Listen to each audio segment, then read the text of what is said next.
The Dr. Oba Tashaka Show. Free your mind, and the rest will follow. A show for all who are on the journey to discover the truths about their identity, history, culture, politics, spirituality, and family relationships. This is a show for the Black Freedom Movement and the Black Power generation and the hip-hop generation, including Black Lives Matter and associate activists, all of whom are seeking change. Dr. Oba Tashaka and his guests are dropping knowledge and insight from his successful organizing, research, writings, and innovative thoughts, the best of which have piped into God's mind to lift you up higher and higher.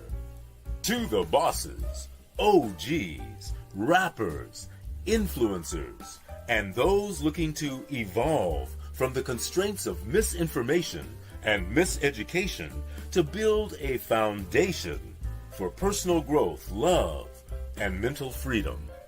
Check out the wisdom of the OR. Yeah, that's the original revolutionary, Oba T, who inspired 1 million black men with his rousing speech at the Million Man March, and who continues to fight, write, and speak the truth. Dr. Oba Tashaka is one of the deepest deep thinkers in the world today. A quote by Dr. Asa Hilliard. Dr. Oba Tashaka, then Bill Bradley, was the best leader organizer in the Congress of Racial Equality, CORE. An endorsement from Dr. George Wiley, Associate Director of National CORE and the best organizer blacks produced in the 1970s as the organizer of the National Welfare Rights Organization. The Dr. Oba Tashaka Show. Free your mind, and the rest will follow. Greetings to the viewers of the Dr. Oba Tashaka Show. Those of you that know, that's me, Oba Tashaka. For the last, 3 weeks, we covered different subjects, but 2 of those, we had a great conversation with the former Minister of Culture for the Black Panther Party, Brother Emory Douglas.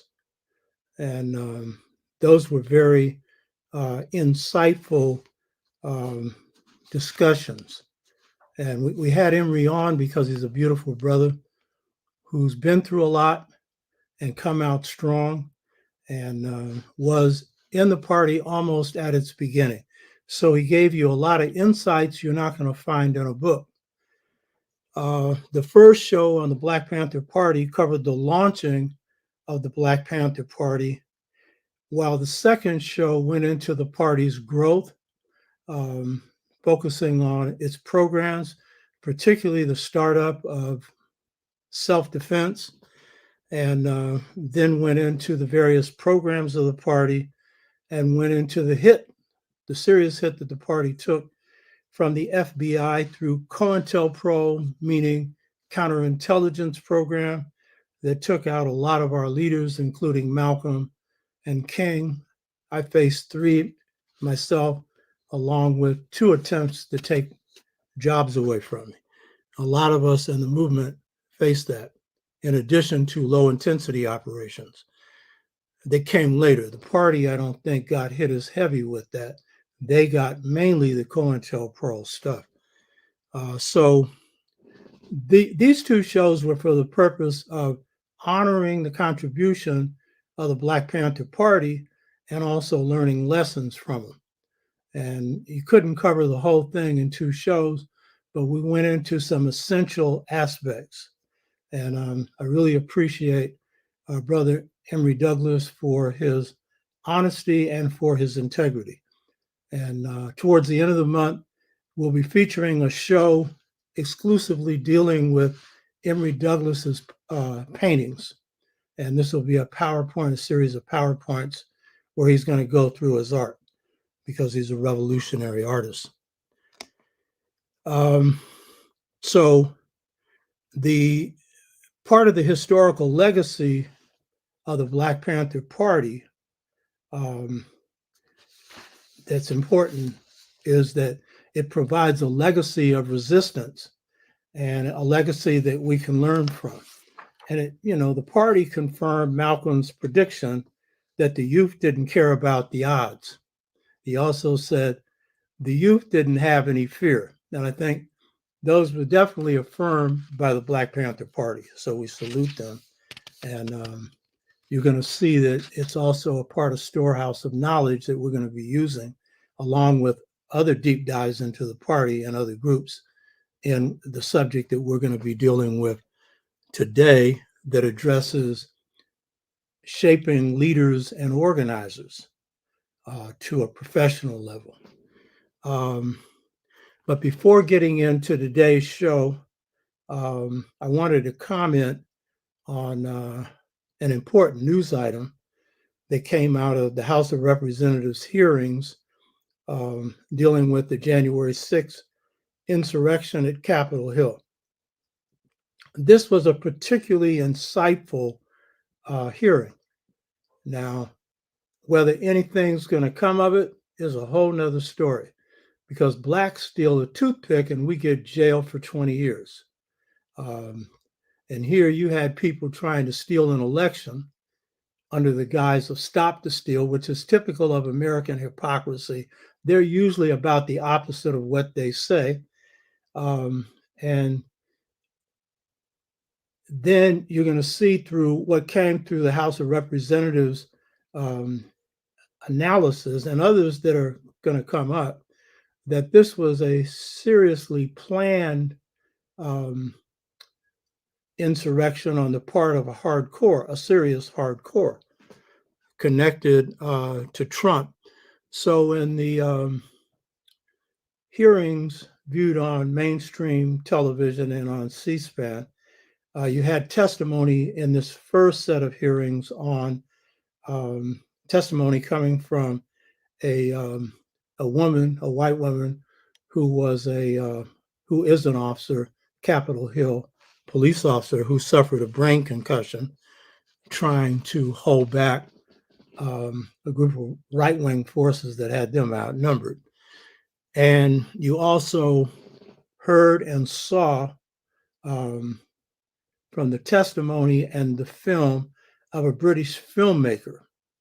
And this British filmmaker filmed the Proud Boys and the Oath Keepers with their knowledge, and also filmed a meeting of the two of them in a parking lot lobby where you couldn't hear the words, but a person who subsequently testified before the House of the House of Representatives Committee on the January 6th insurrection, it was heard that they referred to Capitol.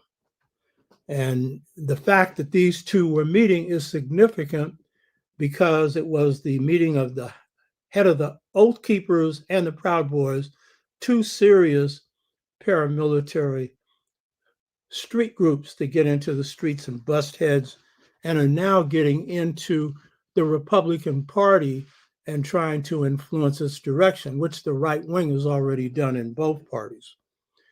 So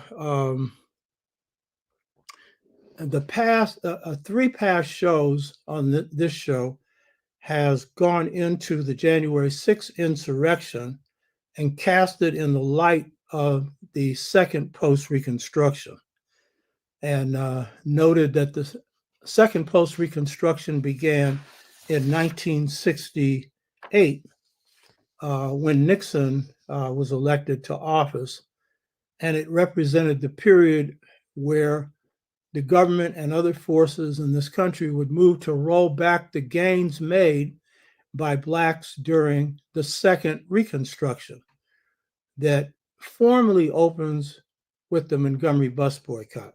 Some would mark Brown versus the Board of Education as the beginning, but for the launching of the movement and the most successful launching, the Montgomery bus boycott.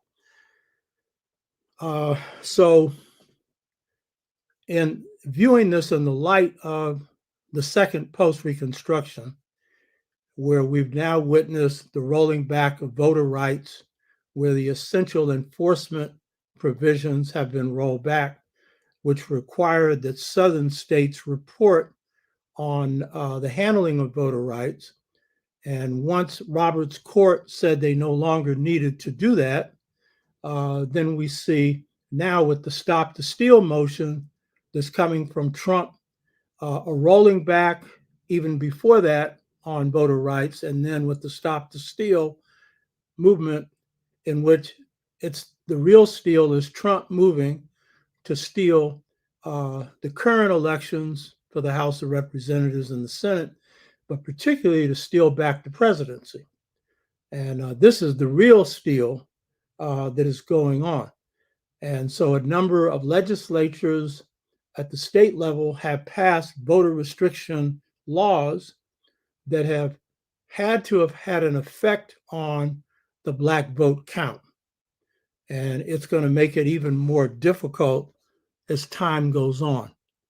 So the Stop the Steal theme drove the main theme of the January 6th insurrection, and it was driven by Trump's lie that he had been fraudulently removed from the election through a steal. Now, what's interesting is how many whites actually believe that. And to the extent that they do, then that says something about the intelligence of a significant sector of white America, to the extent that they do. But we also know that Stop the Steal, just like Make America Great Again, really meant Make America White Again. Stop the Steal has the real meaning to a lot of whites who are supportive of Trump and some others, that if blacks vote, that's stealing the election. If brown, red, or yellow people vote, that's stealing the election. Because those who have this mentality believe that this country should be occupied and ruled by solely and exclusively white people. So that is the real meaning behind this. And it's been quite successful at the legislative level, at the state level, in rolling back the right of a lot of blacks and people of color to vote. The film testimony presented at the Congressional Committee earlier this week on the January 6th insurrection was especially important because it presented a timeline. And this timeline provided a timeline for at least part of the execution of the storming of Capitol Hill. And it suggests that there's going to be more material probably coming out on the planning done prior to it, and a little bit of what came out in the congressional hearing touched on that. So part of this timeline has to do with Trump when he was being interviewed and was being really asked by the media to condemn the right wing. And instead of doing that, in referring to the Proud Boys, he said, "Stand back and stand ready." And the response of the leader of the Proud Boy, Enrique Torre, was, "We're ready." And so that's telling you a connection right there. We already knew this, but this is tying stuff in from the horse's mouth. When Trump appeared at the rally at Capitol Hill, which he had called for, prior to attending, Enrique Torre, head of the Proud Boys, who is also a police informant. I'm sure that made the Proud Boys happy to find that out. Enrique Torre went about setting up a chain of command for their involvement in the January 6th insurrection, which means that they were going to have an organized group of Proud Boys, and the number, it appears now, was at least 200, who would be coordinating some action while a mass of people descended on the Capitol. And of course, this also means other right-wing groups as well.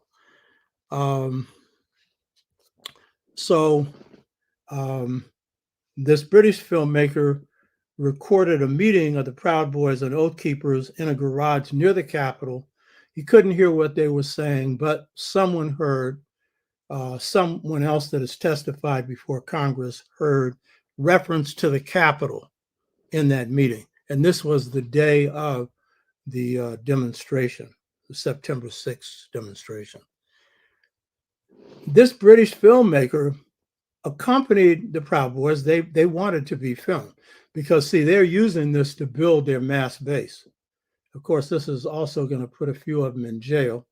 They're apparently going after a few of them with serious charges, but the majority of people are not being charged seriously, and many of them haven't been charged at all.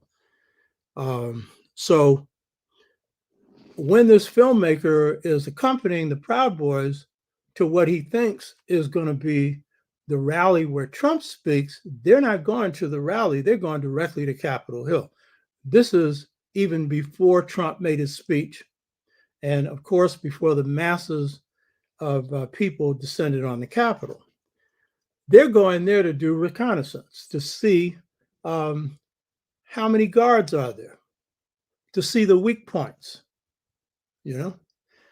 And then what is noted, looking at the timeline that this filmmaker makes, is that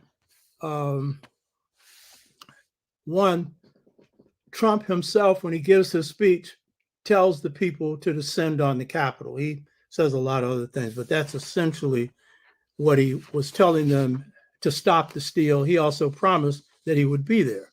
And of course, he didn't show up. But he sat in the White House observing and did nothing to stop this. And this is a real key point. And if you're listening to some of the comments coming on C-SPAN from whites who are trying to defend this, they're saying, oh, Trump had issued orders to have the National Guard, defend the Capitol. And Nancy Pelosi didn't sign the orders, which is pure bull, And in fact, in the testimony that was given, and we know this from other information, Pence was the one calling the head of the Joint Chiefs of Staff, telling them to take action. But the White House was doing nothing. And so we saw the Capitol largely undefended. And there's a lot of people that have to answer for that, including the FBI, that had notice of this on the internet, that the right would be moving on this, and others, So the other point that is made in this filmmaker's testimony is that the Proud Boys were the first to break into the Capitol and lead the way to breaking into the Capitol itself. They were the first ones, followed by a mass group of whites, over 200. And that's a significant number when you are having an effect on a mass group. I've organized as many as 25 or 30,000 people at rallies and stuff, and have needed nowhere near 200 people to secure it. And so you can pretty well direct stuff pretty easily with the disciplined group. And so this is showing the right, in this case, Proud Boy and Oath Keepers, but there are many more that were involved in the January 6th insurrection. So all of this and a lot more indicates that Black folks are in for a very serious period of history. This is a period where it is not going to be playtime, not that it ever has been. This is a period marked by the decline of the West that occurred by the end of World War II and the decline of the United States that began around 1972 with their defeat in North Korea and Vietnam, and is accelerated with their defeats in Afghanistan and Iraq. And this is a period in which you're seeing the rise of China, the decline of America as a global power, and at the same time, domestically, we're seeing the decline of whites in this country. Their standards of living are declining because their rulers have decided to stick it to them, to take even the crumbs back. But their power is declining as a group because they are becoming a minority. And as a result, a good part of the Stop the Steal, redistricting, voter suppression, and a host of other things are about trying to stop this decline, this numerical decline. But it's kind of like trying to stop a massive flood. This is a turning point. There's a blues song that says, I'm in the turning point of my life. Well, this country's in a turning point. And it's a turning point that they can try and stall. They can't stop. And this is the key point to get about all of this, because a lot of us will just look on the immediate. You better have a long-term view as well as a short-term one. And events that have occurred in Buffalo, New York, Uvalde, Texas, and a host of other places where Blacks, brown, in some cases Jews, have been killed. And in the case of Uvalde, Texas, where 19 children were murdered, this is a sign that things are getting to a very serious stage. And in the case of Uvalde, Texas, the failure of the police to do anything and allow the shooting to go on for almost forever is an indication of what the police think of people of color. Let those be white students who were being shot up. They'd have been there in a minute. And some Latino parents actually being handcuffed, and in the end, it was a Border Patrol agent that ended up killing the shooter. So this is speaking to the fact that this is a period that requires some serious empowerment, organizing of our people. And so in the end, the tide of history is in our favor. But short term, it's going to be rough, and we better be prepared for the rough going. You hear me? So we now have to prepare for bringing in a new world that's going to make the crooked straight while fighting against the tide of reaction coming from the old world that wants to hold back the clock of history, something that in the end is impossible. So the topic for today's show is launching the Per Ankh House of Life, Amilcar Cabral, Ella Baker Leadership Institute. I have been laying the foundation for this launching since the show began. And this has been my plan all along, that a central feature of this show would be training people in leadership and organizing in the best of our leadership and organizing traditions. And so The topic of this show today is the launching of the Per Ankh House of Life Amilcar Cabral Ella Baker Leadership Institute. And this show is going to focus on an overview of what this institute is designed to do. And I've been doing training, leadership training for years. But one of the reasons I retired was that I thought that this would be my role in this phase of my life. You know, one of the mistakes that Eisenhower made in World War II was putting Patton in charge of a state in Germany. He had no training for that. But then, and so he blew it because he was fit only for war. The best thing they could have done with Patton, and I have no respect for him, he was a racist, but he was the second best tank commander the U.S. had. The best move would have been to stick him in West Point. He was the best Red general, even though he suffered from dyslexia and had to take a year longer to get out of West Point. He was the best Red general that the U.S. had. You should have used your best people to do some training. You know what I mean? But America doesn't think long term. You know what I mean? And so what I'm going to be doing is drawing on for a lot of talent that we have to both young and seasoned, and some of the younger seasoned, because this will be intergenerational training to refine our skills. And this is going to be operating a little bit differently than the way a show operates, and you'll see how that goes in a minute. So today, we need to rebuild families and communities and nations in the face of internal and external attack. And this isn't just for Africans in America, it's for Africans globally, this training.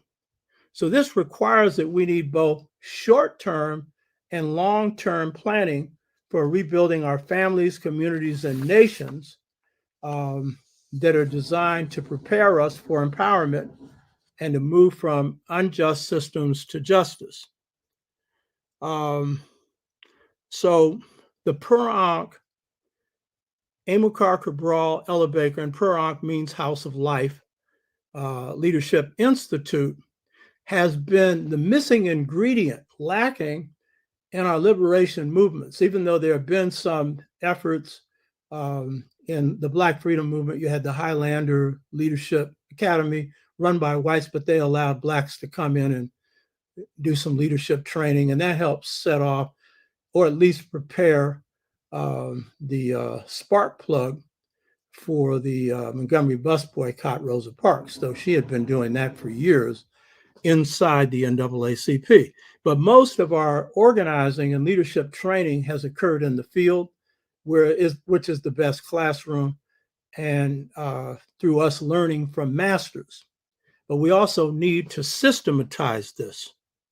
So that's what this is about. So in drawing from ancient leadership and organizing systems, we must draw from the best.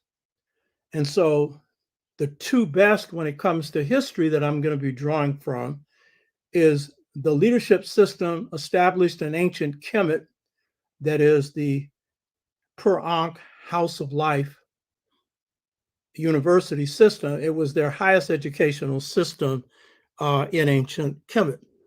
It prepared leaders on every level except military. That was prepared in the palace of the pharaoh.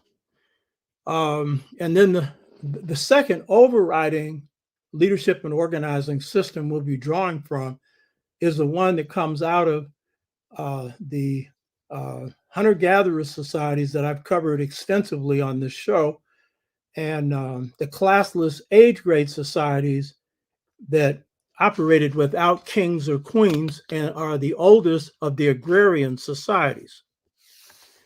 So the ancient Kemet Per Ankh House of Life really was the system for reproducing ancient Kemet. And so we're adapting some of the systems used there to today. And my book that's coming out on Seba is drawing from that. So this organizing training is based on a system of knowledge that I've referred to before that is different from the Western system. It's not an informational system, even though you'll get information. It's a system of transformation that is based on knowing the truth by being the truth. And you can only be something by undergoing transformation in that system. And so this requires a rebirth of consciousness. Cinnabar, I put up the symbol for Parank. I want to show you the symbol for Parank, and both Ella Baker and Amilcar Cabral, you see there as well. While the picture is small, the central picture has in the center a figure. That figure is kind of hard to see, but that's Asar or Osiris. And then on each side, on both the left and right, on the upper side and then the lower sides, you have netters, Horus, Aset, and Aset's sister, and Set. Now, and then to the side on the top, you'll see Ella Baker and Amilcar Cabral. This is symbolic because this is an adaptation of African systems to today. So Asar is the central symbol because he's the founding ancestor of ancient Kemet, as we've noted, an ancestor who actually lived. And so this system of wisdom would be centered around him because he is the figure that embodies wisdom in ancient Kemetic civilization, being the source of the civilization, being the one that brought civilization to the people of what's called pre-dynastic or ancient Kemet. He was also the first pharaoh, therefore the first leader. And this, of course, above all else, Parank was a leadership institute. And by the way, Dr. Theophil Obenga helped me set up the interpretation of Parank. And as we go through the training, we'll get some of his translations on the meaning of Parank, but it trained all the skilled areas for Kemetic society, as I said, except for the military. So what's key also about Asar being central in the symbol of Parank, which means house of life, is that the process he underwent in life replicates or is replicated in the Parank house of life educational system through a life, death, rebirth, transformation. So again, the SEBA or the system of teaching or learning will be an internalization system where you have to be what you know. You have to know the truth, you have to be the truth. This requires undergoing transformation, which is a spiritual life, death, and rebirth transformation that replicates the transformation that Asar went through literally, where he lived. His brother was said to have chopped his body up. His wife, Aset, reconstituted it in all except the phallic part, indicating that it was a spiritual reconstitution, and he came back to life in the spirit form. It was a rebirth. So the key thing to understand is we'll be using a method of transformation that is a life, death, rebirth, transformational system that again has been adapted to today. We just can't go back and do what they did in ancient Kemet, but we're following some of their basic patterns. Now, you'll see that that central figure there in the middle, in the square there, stands on something. What that central figure stands on is 9 bows, B-O-W-S. those 9 bows symbolize the 9 enemies of Kemet. 9 is a numerology symbolic of leadership. And so it also symbolizes mastery over your enemies. And generally, per Ankh was only open to Kemites. A few Aryans got through, very few, because it was preparing the people that underwent this transformation to reproduce their society. And it was not in their interest to be training people that might end up using this knowledge against them. And of course, we know these systems were called mystery systems, and they've been criticized for that and so forth. We're not so much reproducing the mystery in the system, but they had a reason for that too. That once you undergo transformation, then you have had to work to gain certain powers. And so you just can't pass that on to somebody that hasn't undergone the transformation so that they will be responsible for the exercise of the powers that they acquire.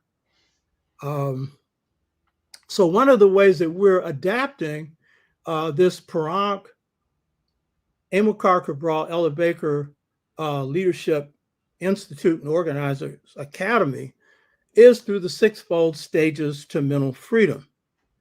This is something that was not required in ancient Kemet, because you need this because we've come under oppression. So we need to free ourselves from mental slavery and colonialism and whatnot. The Kemites didn't have that problem. So we have to adapt things and deal with the real world. And I'll go into this more later. But this transformational system is then the 6-fold stages is designed to deepen our sense of self-knowledge, self-respect, and self-love. And this is the key to shaping balanced people who are mentally free. Our best leaders, Amilcar Cabral, Malcolm X, a sister Asaka Shakur, have undergone this transformation.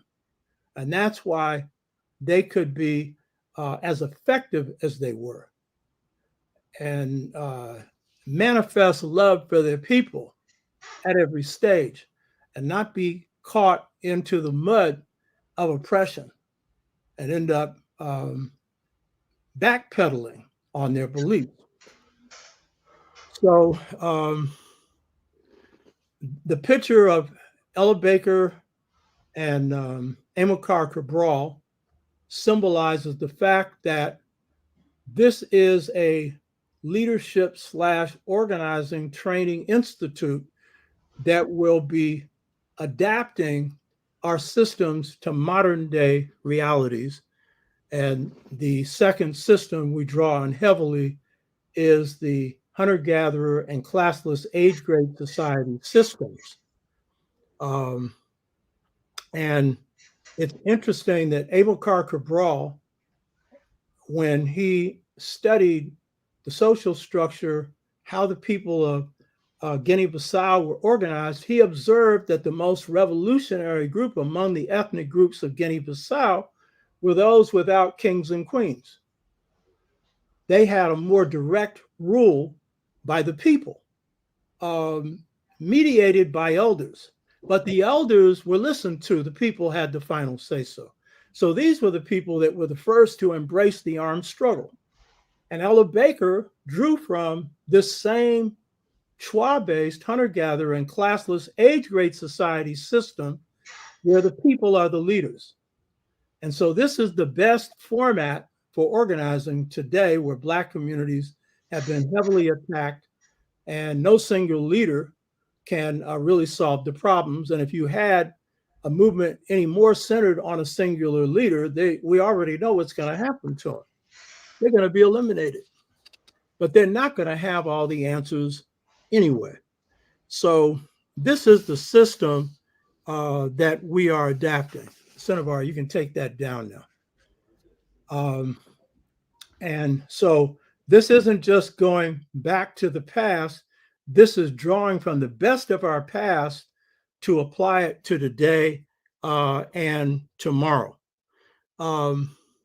one of the things that we don't know about the Kemetic system of mastery is exactly how it was done. We have scholars that speculate on this.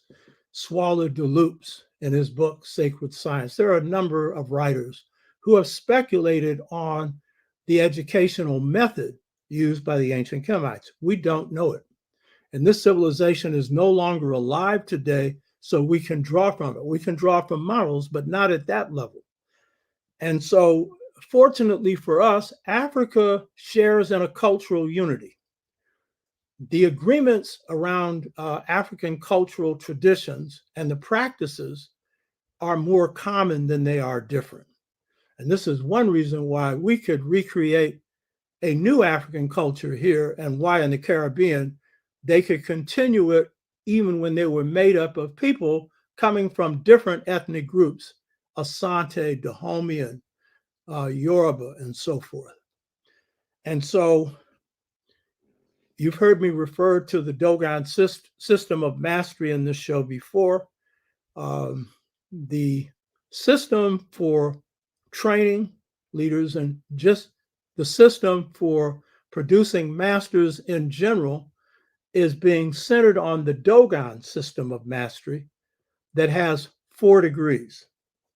The book I'm finishing now on Seba, that's a major piece in that book. That book's being written. Senator, put the comments back up there. Maybe I can put it up there myself. Yeah, good. This is why, one of the reasons why I'm writing the book on Seba. Seba is looking at 6 masters, this method for teaching in different walks of life: Coltrane, Ella Baker, John Henry Clark, Theophilo Benga, Amilcar Cabral, and a few others. I'm included because if you haven't gone through this, you can't explain it. And so it's showing you how it works operationally, along with showing you how the teaching in the classroom and community method works, which is distinct from this mastery system. The mastery system is for those who want to go the hard way, in basketball, the Kobe Bryant way. A lot of people enter basketball with natural talent and don't have the discipline to develop it. A lot of people in life have great talents, but how many of them work to master them? And so this mastery system is for that. This ain't for chumps. People who are going to play with leadership, because if you play with leadership, you play with lives. And one of the things I've had in my role as 63 years of organizing is nobody be harmed through any movement I led. And I've led movements that have been victorious. I've lost no battles and no one's been hurt. Now, you can't always guarantee that, but you can certainly minimize it. And if possible, make it happen. And that involves a whole lot of things, one of which is discipline, and one of which is the mastery of yourself, which we never achieve, we're working on, and the mastery of your art form. Leadership and organizing is an art form because its subject are people. And the hardest thing to do is to understand and to master our people. And in fact, the hardest people to organize is African people, because we all got to have a say-so, and that's right. And therefore, you just aren't going to get us into something just by running your mouth. It's going to take more than that. As Julian Richardson said, one of my former teachers, owner of Marcus Bookstore, he said, it takes 2 things to get Black people behind you. One is you got to get them to tap their feet. In other words, there's got to be some soul in it. You hear me? There's got to be some beauty in it. But then the other thing is you got to be able to get them to think. In other words, what you say better make sense, because Black people ain't falling for no okie doke, not as a group. That's why among the masses of Black people, there has never been a large mass movement led by white people that Black people have followed. You can cite some small ones, but you can't cite any large ones, because as a slave narrative said, an enslaved African said, only blacks will command the respect of blacks to lead blacks. This was an enslaved African saying that. You hear me? Now, that'll surprise some of our psychologists who think that that's impossible. But check out, who led the Garvey movement? Huh? Who led the Black Freedom movement? Who led the slave revolts? Go down to your history, please. It shouldn't even be something that I have to say. Black folks have got a critical eye, and what you put forward better make some sense, because I'll tell you, 2 heads are better than 1, 100 are better than 2, and 1,000 are better than that. And leadership models that draw from the wisdom of the people, they're the ones that have the greatest chance of surviving. So we're using the Dogon system of mastery because we know how it works. Now, we could also use the Yoruba. The Yoruba go through a similar system. When I was explaining this to my priest, Babalawo Ifeyemi, who's an Araba, the second highest priestly level in the Yoruba system, he said, well, that's like our system. All of them are pretty much the same, but they all have their special emphasis. So the Dogon is the one that we're using. And contrary to the view that we lost our culture in slavery, explain this one to me. If you lost it, how did you retain its highest level? Because we carried into the Western Hemisphere, including the United States, this same system of mastery that has 3 levels, that has shaped all our masters in this country. If you see a Black person in the United States, this is true in the Caribbean or Africa, who is a master of their discipline, I will show you that they came up under masters. And they went through degrees of transformation. John Coltrane did. Ella Baker did. Malcolm X did. I don't include him in my book because we know more about him. I brought in some people we know less about. This is a system I came up under. This is a no-joke system. You hear me? And so this will be the method of training. And be drawn from people who are field tested themselves, who are engaging in struggle in their community. This isn't going to be like the normal thing where we're just up here spouting off. This is for use in your communities to revitalize it. This is a major reason why I'm doing this. You know what I mean? And we'll be bringing in a lot of people with talents and skills, some of whom I'm learning from today, some of whom are younger than me, So this cultural unity of Africa is really the key reason why we have continued this mastery system in the United States, in the Caribbean, and of course in Africa and in other parts of the diaspora, in Europe and in other places. So these 4 degrees of mastery in the Dogon system and the 3 levels in the African-American system that I'm not going through today, that's the path through being what you know. And it takes time. It takes a lot of cultivation. It takes a lot of work. This is not for the lazy. So if you want to do lazy, you can forget this. And you're going to see a lot of movements that went down. And part of the reason is check the leaders out. If they had the major influence, chances are a lot of the reason for the movements going down are the weaknesses within the leadership. And then, of course, if they decentralized leadership, which they should have, those are the best kinds of organizational leadership models, then you're going to also have to look at the contradictions inside of those, because we all got them. This is the other thing about weaknesses. As Cabral said, our greatest enemy are our own weaknesses. We all have them. And sometimes the seat of your greatest weaknesses is where your greatest strengths are. So, for example, I've lost no battles. Now that's a strength and that's a weakness, because if I think that I'm going to win the next battle because I won them before, I'm probably being set up. My ego is setting me up for defeat. The best thing any warrior can do is be humble and recognize that no matter how good they may be, this is the battle they can lose. That's my mantra. When I enter a battle, I assume that I can lose this one. And so I'm going to do everything I can to win. I'm not going in underestimating my enemy. You hear me? And that's a rule in war, it's a rule in life, and it's a rule in leadership. So the Per Ankh House of Life, Amilcar Cabral, Ella Baker Leadership Institute is drawing from three of our greatest leadership traditions. The leadership traditions of ancient Kemet that is representative of a whole lot of the higher stratified societies, and the hunter-gatherer and classless age grade societies.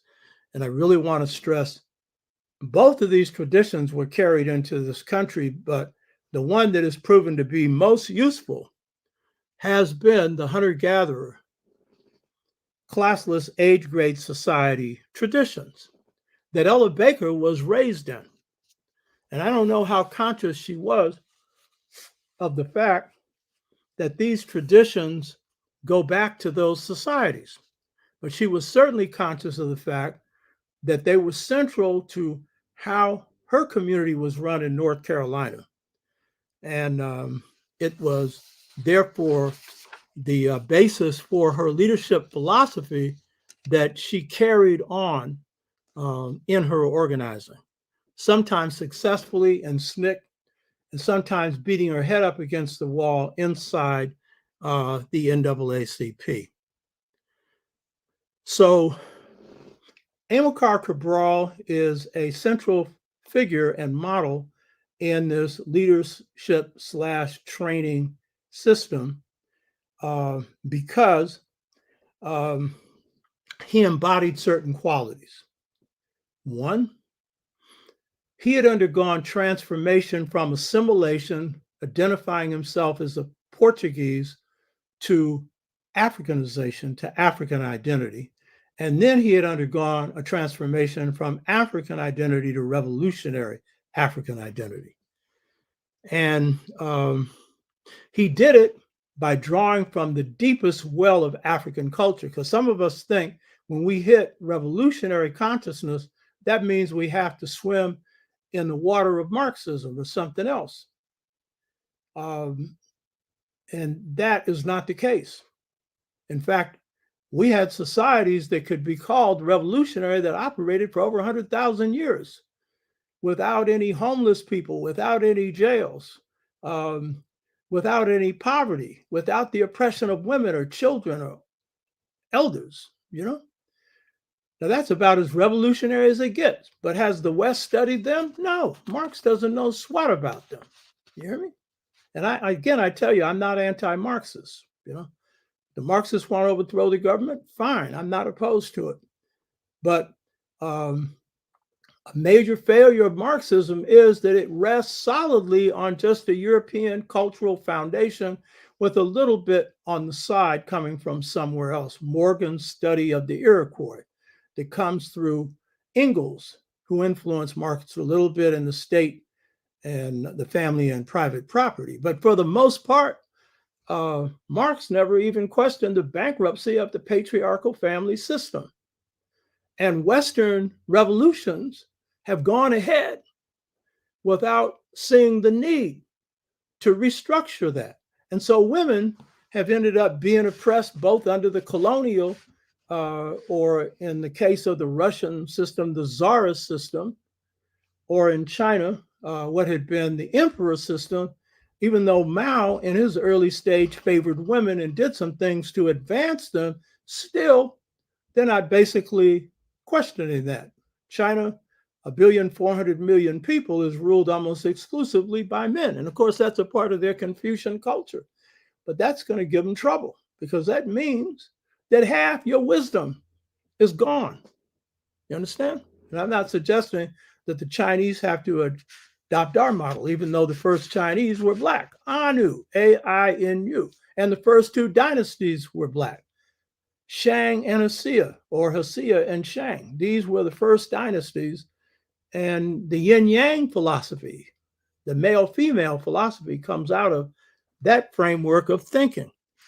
So Cabral is a model for adapting leadership and organizing traditions to today, because first of all, he's a model for the transformation of consciousness, which this system we're using is centered on.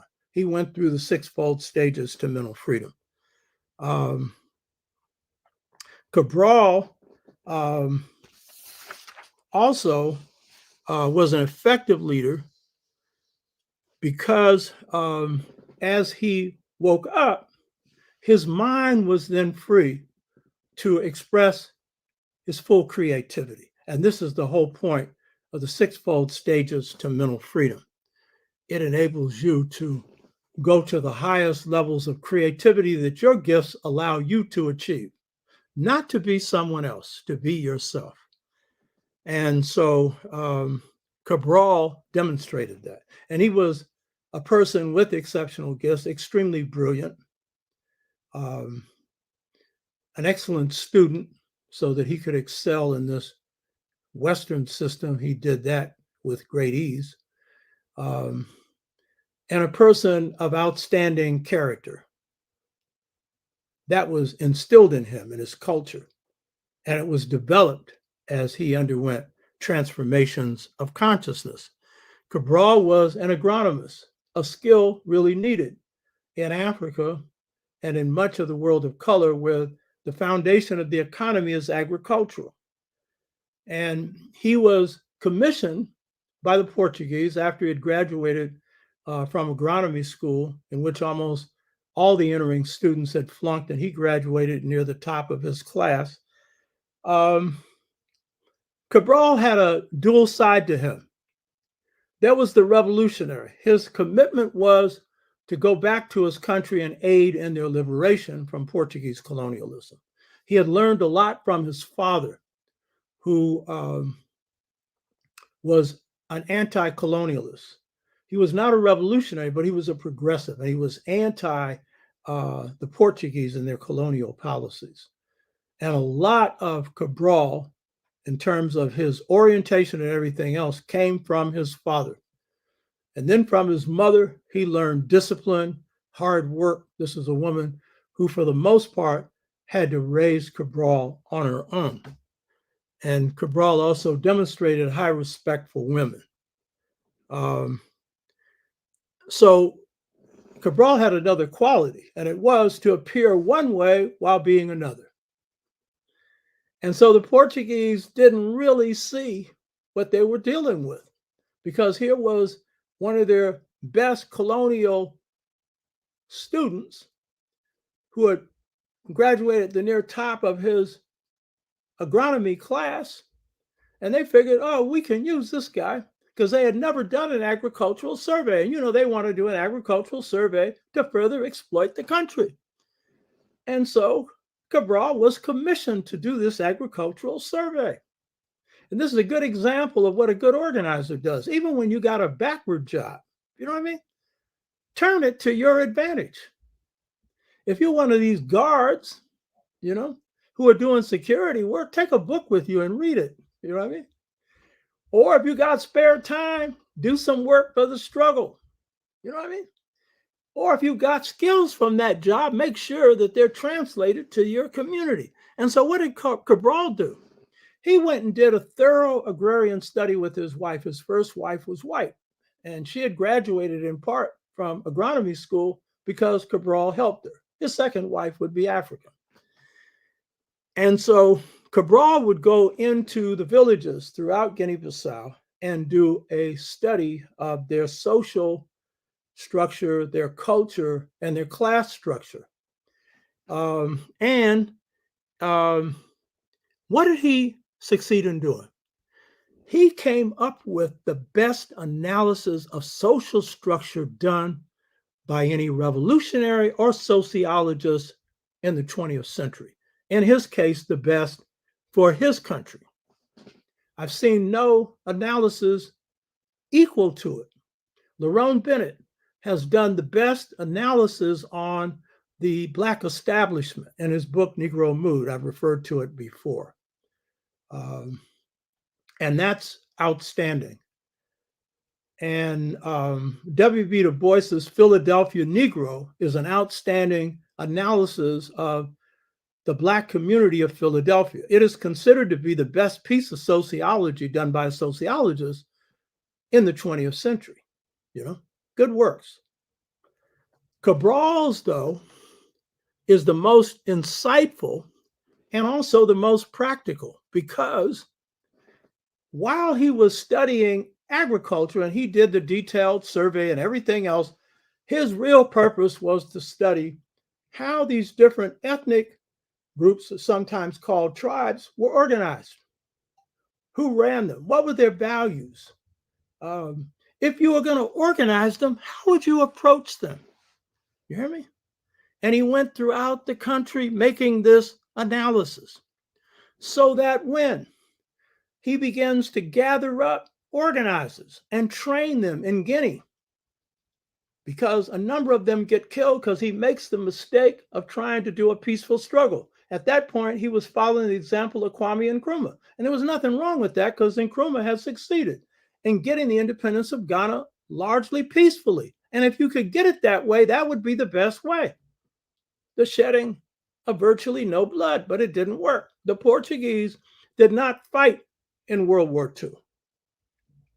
Their economy wasn't bombed into the ground. And while it was a weak economy, the Portuguese, one of the weakest powers in Europe, it was a power that wanted to hold on to its colonies and had not been ravaged by World War II. They in Spain had been smart not to engage in the war on either side, the fascists or the Americans and the Europeans. And so they were intent on holding on to their colonies. So Cabral made a mistake. He lost some people in the PAIGC, Party for the Independence of Guinea and Cape Verde. And he then had to retreat to Guinea and begin to train his organizers and train them in an armed struggle, because it was clear that this peaceful struggle wasn't going to work. But the key point is his analysis of the social structure provided the basis for how his organizers would approach their people. And approach them they did. And let me tell you something about the armed struggle in Guinea-Bissau. Most armed struggles in the world and in Africa start on the border of a country. And that's because the organizers who are leading the armed struggle haven't built a base inside the country. Cabral, when the armed struggle begins in Guinea-Bissau, under his leadership, the leadership of the PAIGC, but Cabral was in on every part of the leadership of that armed struggle. He happened to have the gifts that enabled him to do this. And so the uprising was all over Guinea-Bissau. That's something that hardly any armed struggle starts off doing. And that's because he understood the social structure and cultural structure of the people of Guinea-Bissau. The other reason why Cabral is being used as a model here is that, is because out of this, we have deep thought. And so to be a good organizer leader, it's ideal if you have some deep thinking to back it up. That's why Malcolm was so bad. And that's why Ella Baker was so bad. She was a deep thinker too. But the key thing is, because of the accuracy of Cabral's analysis of the social and cultural system of Guinea-Bissau,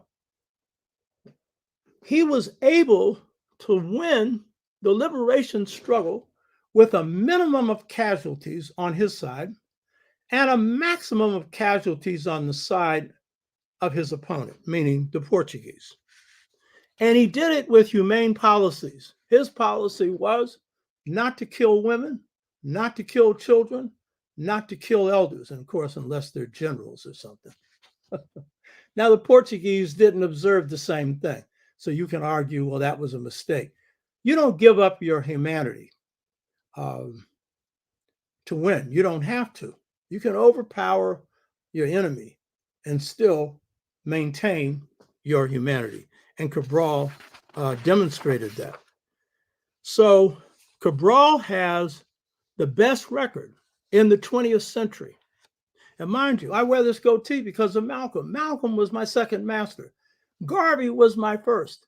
So if I got a personal invested interest in saying who was the best, and then Ella Baker, somebody who I hold on a high level, then I rate one of them. You hear me? But I'm telling you, you hear me? When you're evaluating stuff, you just got to be honest. Like, who's the best basketball player ever? Who's the best boxer ever? In the history of warfare, who's the best? And that's a harder one. You know, just overall in the history of the world, that's a harder one. But you have to do that because the fact is there is best and there's better.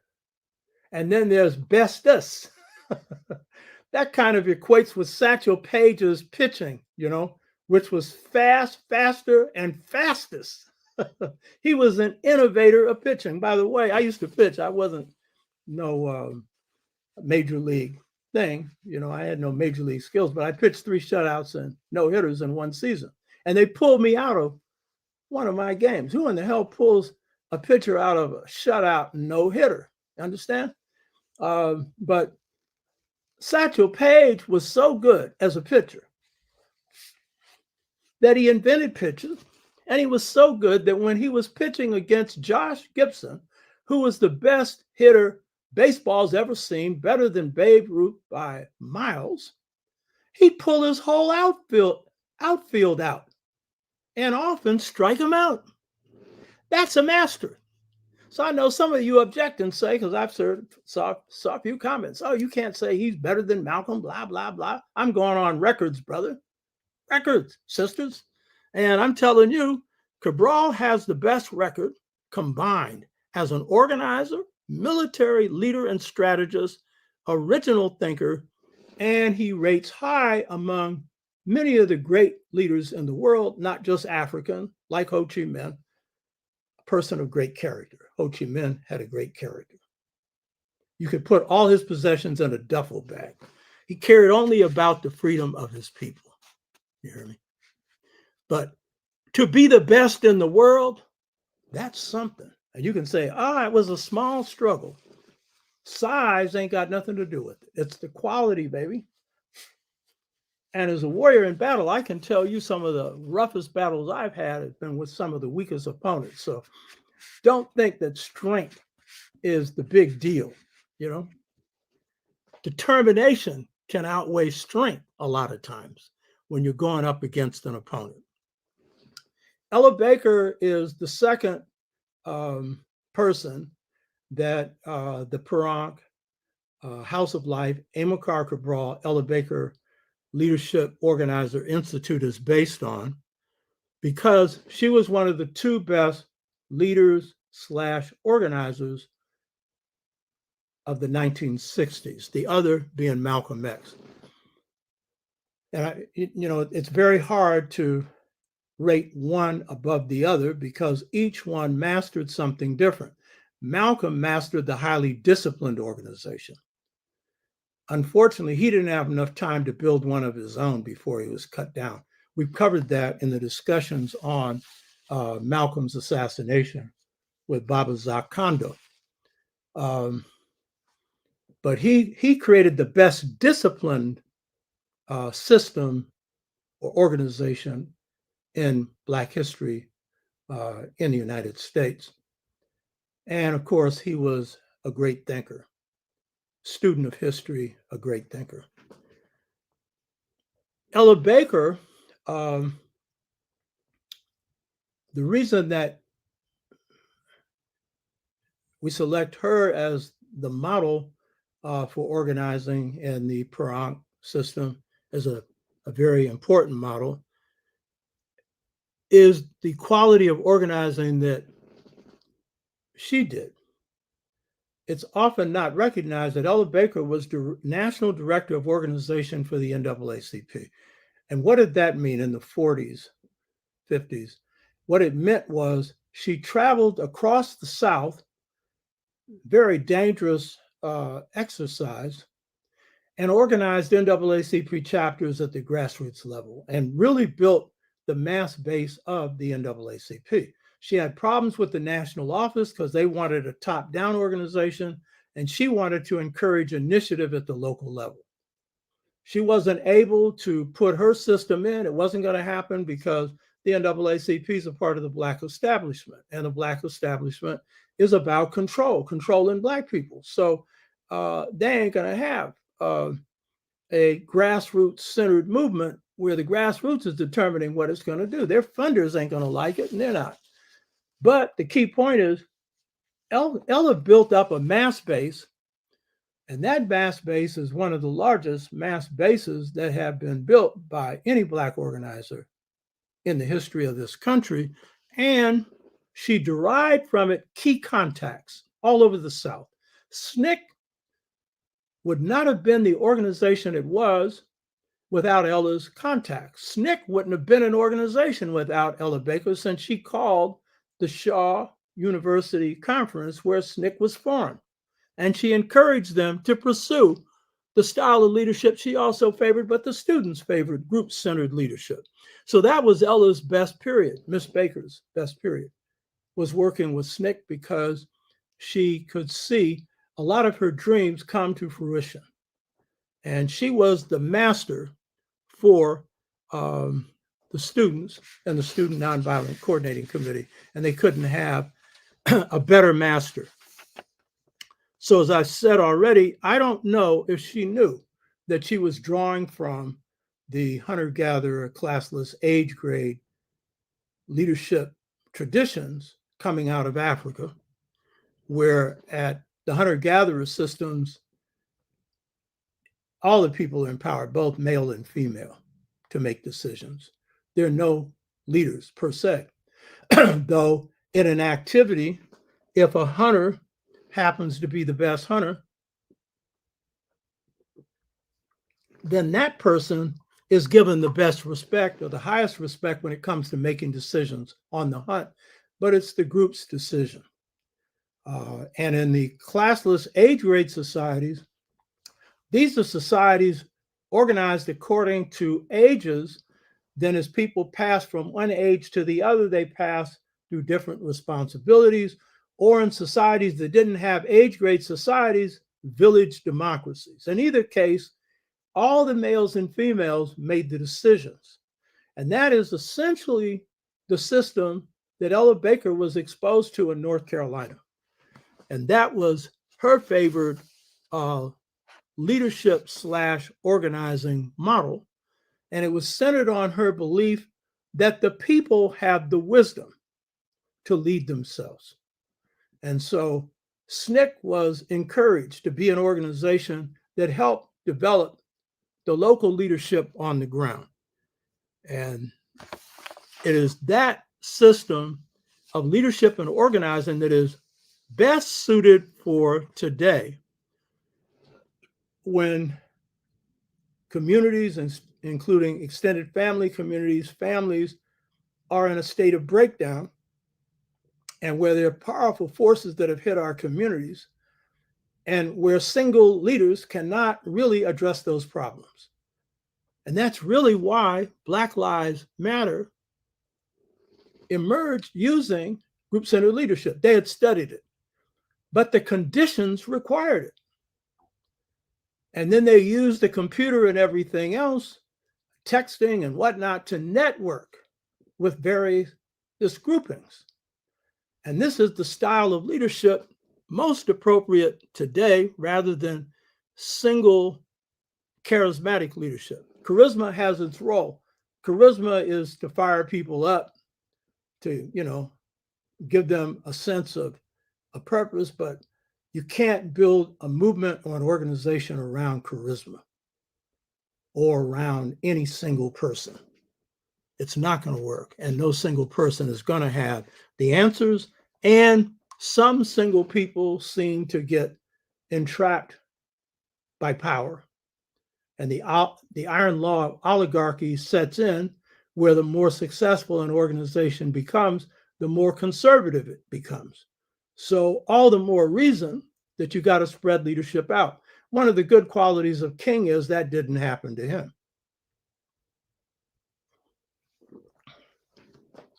He was never concerned about materialism, and he was concerned about the people, and Malcolm the same way. So Ella Baker is therefore an example through her organizational model and leadership model for the way in which Per Ankh will operate in terms of training leaders. This is a major system that we draw from. Also, Ella Baker was a situational revolutionary. Her thoughts were not laid out the way Western thoughts are in an A to Z systematic manner. They arose from the situations that Ella experienced in life. And it made it very hard for the system to pigeonhole her and to figure out where she was coming from. That isn't why she did that. That was her culture. That's an aspect of African and African-American culture. It's a situational culture in that whether it's the music or the politics or whatever form of the culture it is, it's influential because it addresses the situations of life. And that was Ella Baker. She was about producing change in the overall society. And she never cared that much about money. And she was, again, about empowering our people. So these are two of the central leadership organizing models that we'll use. Now, I should make a distinction here. There's a distinction between a leader and an organizer. Every leader isn't an organizer, and every organizer isn't a leader. So that's another thing to get straight. King was a leader. He was not an organizer. He was not an administrator. And he really wasn't a strategist. He was a good listener. He was a person who learned and grew. And he was the maximum spokesperson for the Black freedom movement. And as he grew, a person who had a growing vision of how this society should be restructured. But King's an example of a leader who wasn't an organizer. One of King's best, and I think his best organizer, was a guy named James Bevells. Without Bevells, the campaign in Birmingham would not have succeeded. King's staff planned that, not Bevells. He was a part of it, but it was his staff that planned the Birmingham campaign called Operation Confrontation. It was King's best organized campaign. But it was Bevells that came up with the method for making it work. That is, getting young children to be the force that unleashed it, because the older people were afraid. Birmingham was called Bombingham. You took a stand, you got bombed or shot. Bull Connor was like the vicious head of public safety. And in fact, Birmingham was picked because Bull Connor would incite the world to put pressure on the United States to enact civil rights legislation. So that was a part of King's strategy. But the key point is Bevells was an organizer, not a leader, but he had an influence on the leadership of the Southern Christian Leadership Conference. So, and then some organizers are also leaders. So that's a distinction to make. Organizers help bring people together. They may or may not play a leadership role. And a lot of people in SNCC who demonstrated leadership qualities later purposely played a background role when it came to leadership, because the Ella Baker style of leadership, the group-centered style of leadership, was one of promoting the people to assume leadership over their own lives and over their own struggle. Now, of course, in the Ankh, Amilcar, Cabral, Ella Baker Leadership Institute, I'll be drawing from my own experiences of 63 years as an organizer, 60 as a thinker, and a number of years as a spirit person, and from the leadership and organizing experiences of many in our community, some of which you've never heard of. And some that have had the major influence on me have been people you've never heard of. And that's true for most people in the struggle. I've noted this before. My best period for organizing, and I've organized in many groups, Congress of Racial Equality, formed the Pan-African Peoples Organization that still operates, that ran an institution, a school, fed over 35,000 plates of food for our people, worked in the Ujamaa villages,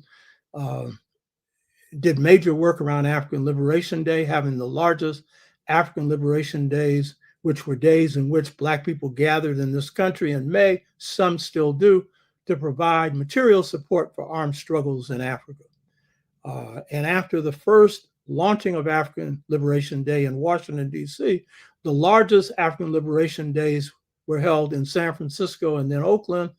And there was a sister named Belvie Brooks and another sister who led this for the first couple of years. And then after that, Pan-African Peoples Organization. We averaged 25 to 30,000 Black folks. And then we worked in the villages in Africa, worked at 6 Pan-African Congress. We've done a lot of different organizing all over the country. Organized against police violence, a whole numbers of things. So that's one. And then I'm an organizer that helped organize one of 4 people, the National Black United Front, and led, as I pointed out before, the African-centered educational movement. And then I've done organizing on other levels. But of all my organizing, the most important was done between 1960 and 1965, and then through the period of 60 to 69, where I was a full-time organizer and didn't get a dime for my work. This is the best organizing I did in my life. And you don't know what your best is until you have a perspective to look back on it. And of all the cats that the movements that I've led or organizations that I have led have skinned, and by skin, I mean beating your opponent, skinning a cat. The best skinning was done through CORE, through our leadership of the San Francisco Freedom Movement. That was the best organizing. And I want to stress, this was a team effort. We had a strong team. And as I pointed out before, a team that buried its egos. And we generally made moves. If we had a person that did something, they were the best person for that job. There was no ego about just because I'm leading or someone else is leading, you have to lead this. Someone else is better at that.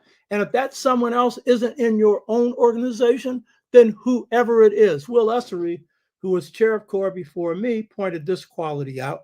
Will he's 93 now, I think, looks just like he looked in the 60s. Very smart brother, a draftsman by trade. He laid out architectural blueprints. And that was Will's observation. We always pick the best person for a job. We buried our ego on that. And that was key to our success. We had a good team. And as I pointed out to you, my vice chair woke me up, Norman Brown. I have no problems acknowledging it. He's 2 years older than me, one of my buddies. If I got a problem I can't solve, almost always I'm on the phone. Hey, Norman, to this day. Comes out of Zora Neale Hurston's town. You hear me? And while I was 23, when I assumed the movement leadership of the only successful Black freedom or Black power movement in the 60s up through now of an urban area, the success of that was based on a team. And that's what real organizing and leadership is. It's teamwork. And if it gets put on the shoulders of one person, then whatever that person's weaknesses are, the movement's going to go down on those weaknesses. So the thing is, and I pointed this out before, but I really want to stress this, of all the movement organizations, that is, Student Nonviolent Coordinating Committee, Southern Christian Leadership Conference, and Congress on Racial Equality, the one that is underestimated is CORE. SNCC and SCLC have received their proper dues, and they deserve it. SNCC was made up of brilliant young organizers, for the most part, and some older ones, and advised by this wise elder, Ella Baker, and many others, many of whom Ella connected SNCC to. And SNCC is known for, as Brother Minister of Culture Emory Douglas pointed out last week, he said the Black Panther Party had a lot of respect for SNCC because they would take just a toothbrush and go into an area, and here he's referring to Mississippi largely. That was the roughest place in the United States to organize. You want to talk about savagery? Now that's just pure savagery. You hear me?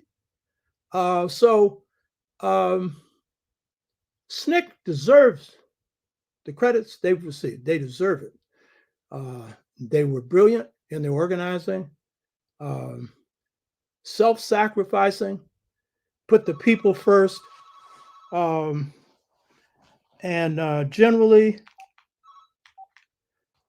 they made great contributions. They became anti-imperialists and later would play a major role as spokespersons for Black Power. Though Black Power evolved out of the growth of Black movement, particularly Black freedom movement activists, and out of the influence of El Hajj Malik El-Shabazz. So they deserve it. And SCLC doesn't really get the proper credit that they deserve because with the exception of the discussions we've had here and probably a few other places that deal with the revolutionary, Martin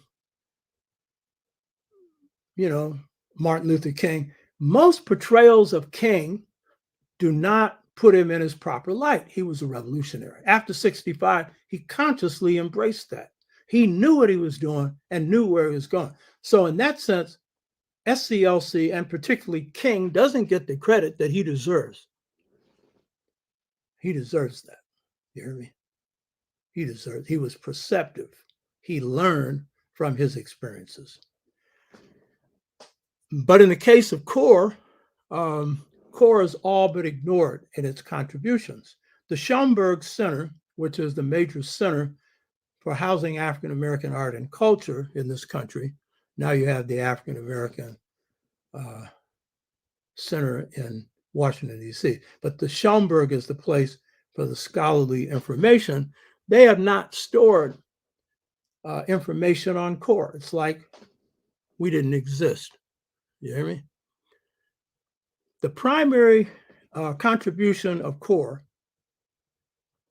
and its primary distinction is that while SNCC organized in the dangerous areas of the South, and I should point out CORE organized in those same areas, we organized in Mississippi. Those 3 civil rights workers murdered, Shaney Goodwin and Swerner, 2 Jewish Americans, 1 Black, Shaney Black.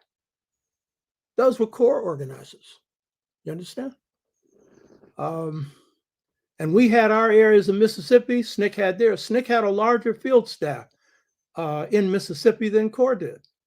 But the fact is, CORE organized in the roughest, toughest areas as SNCC did. SNCC organized in some we didn't.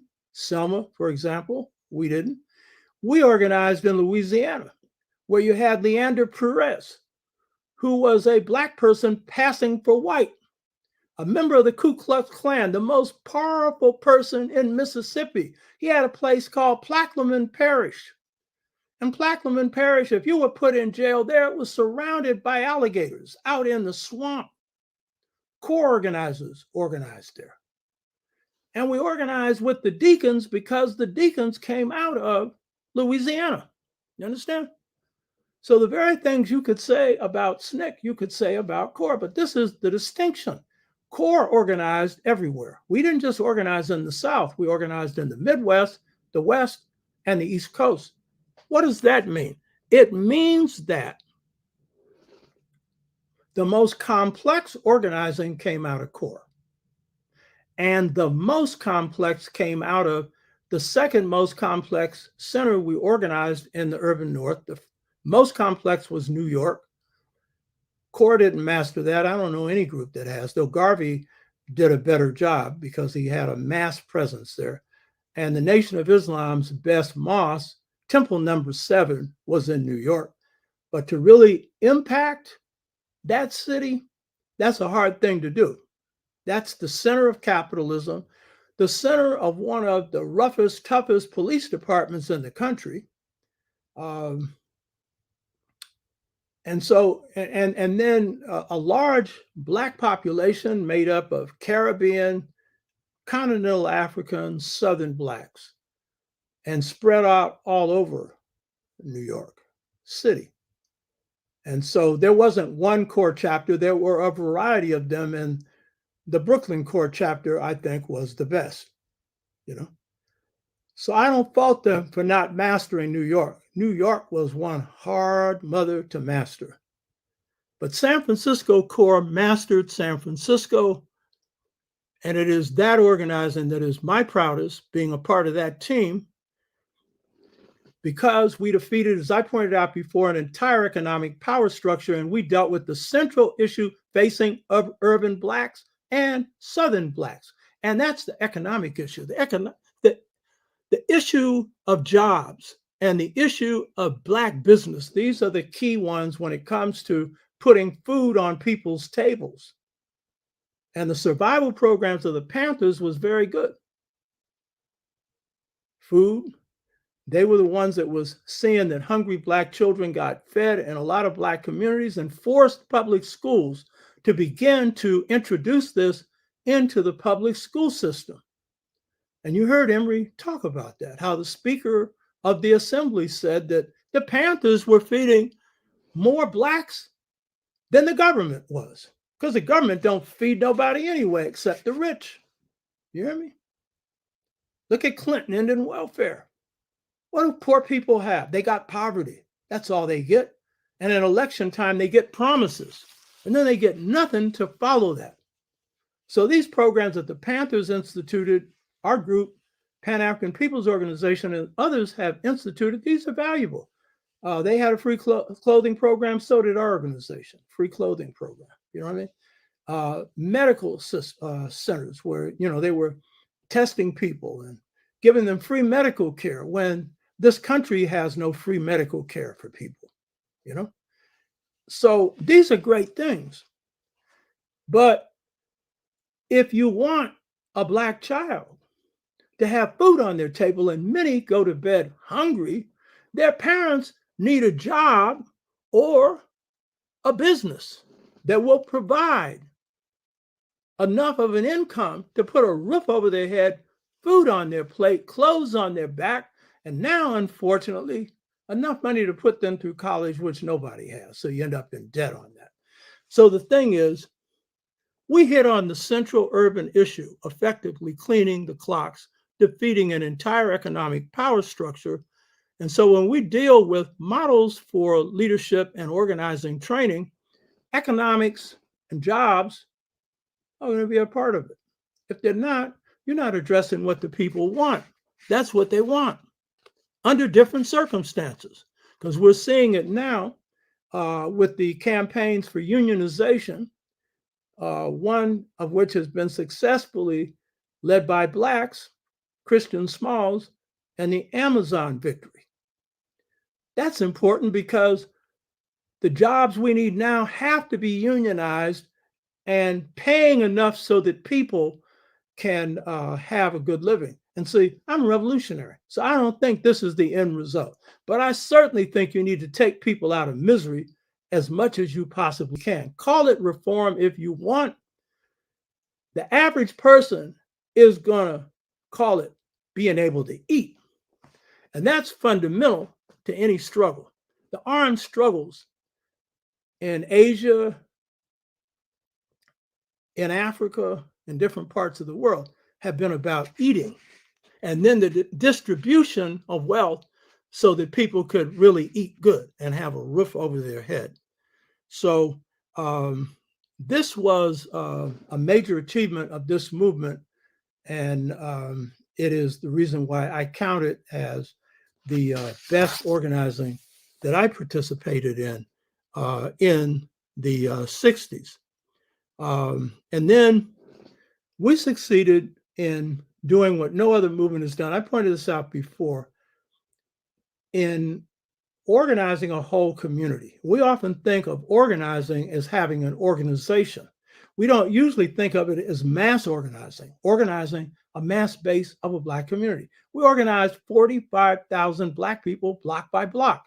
When you heard Brother Emory Douglas talk about the 10-10 program, that was the Black Panther Party's reference to what the executive director of SNCC had recommended that the Black Panther Party carry out. James Foreman, he recommended this, the 10-10 or block system used in Guinea. When he was in Guinea, he saw it. The party never really was able to implement that. That's unfortunate, because that's the most effective form of mass organizing, where you have Blacks concentrated in compact areas. Some communities have been so broken up, you'll have to organize in patches. But in others, like Ferguson, where the Black Lives Matter kicked off, that is a place that is most appropriate for this form of organizing. I made the point that in CORE, when we took over the poverty program in 1965, we used the money from the poverty program to do block organizing. And I put a guy named Will Ussery in charge of this. This right here is the book that has the whole thing on how this was done.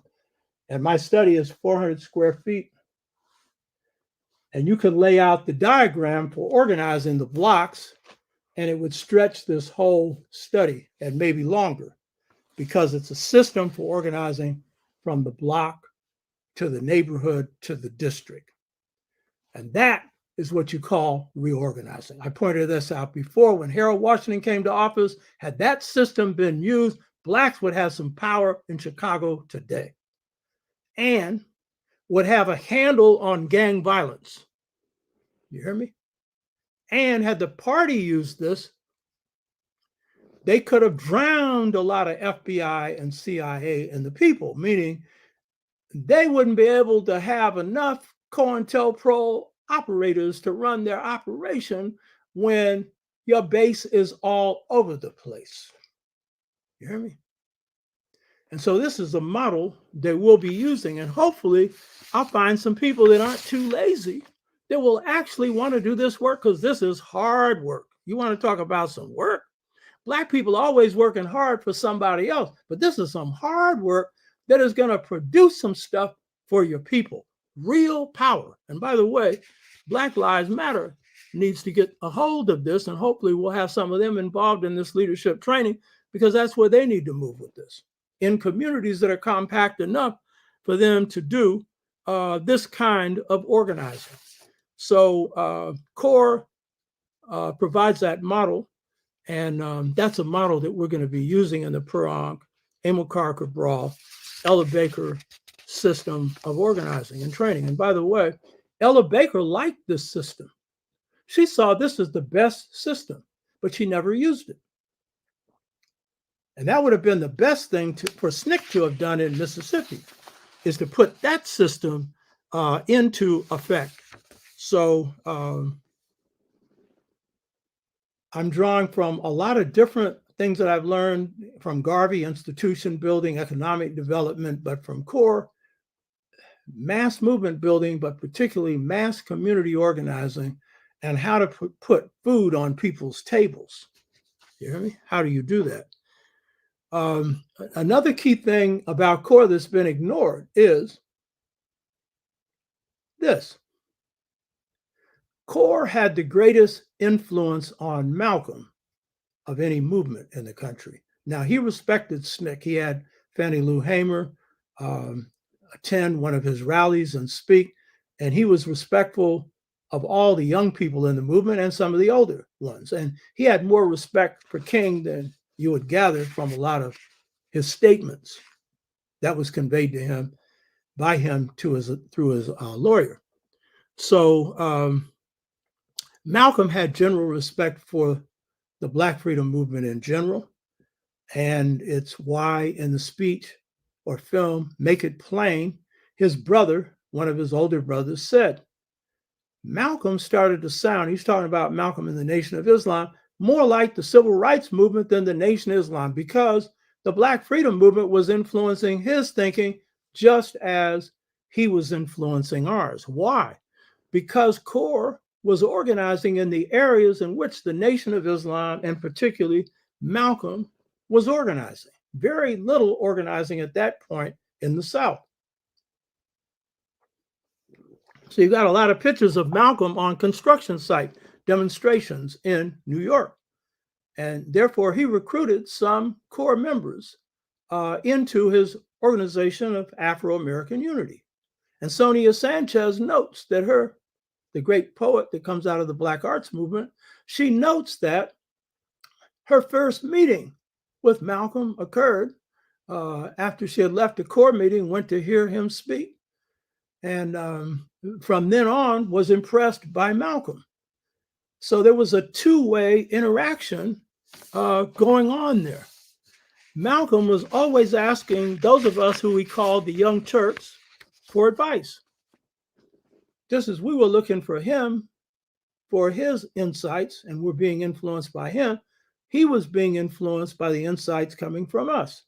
And so the 3-hour leadership meeting that I talk about in the political legacy of Malcolm X that we had with Malcolm, that was a part of a number of leadership meetings that Malcolm had with the younger leadership in the North. And a few days before his assassination, he addressed the students in the South, giving a major speech with King's wife on the platform. So that he was reaching out to the Southern movement as well. And in fact, his internationalization strategy of taking the U.S.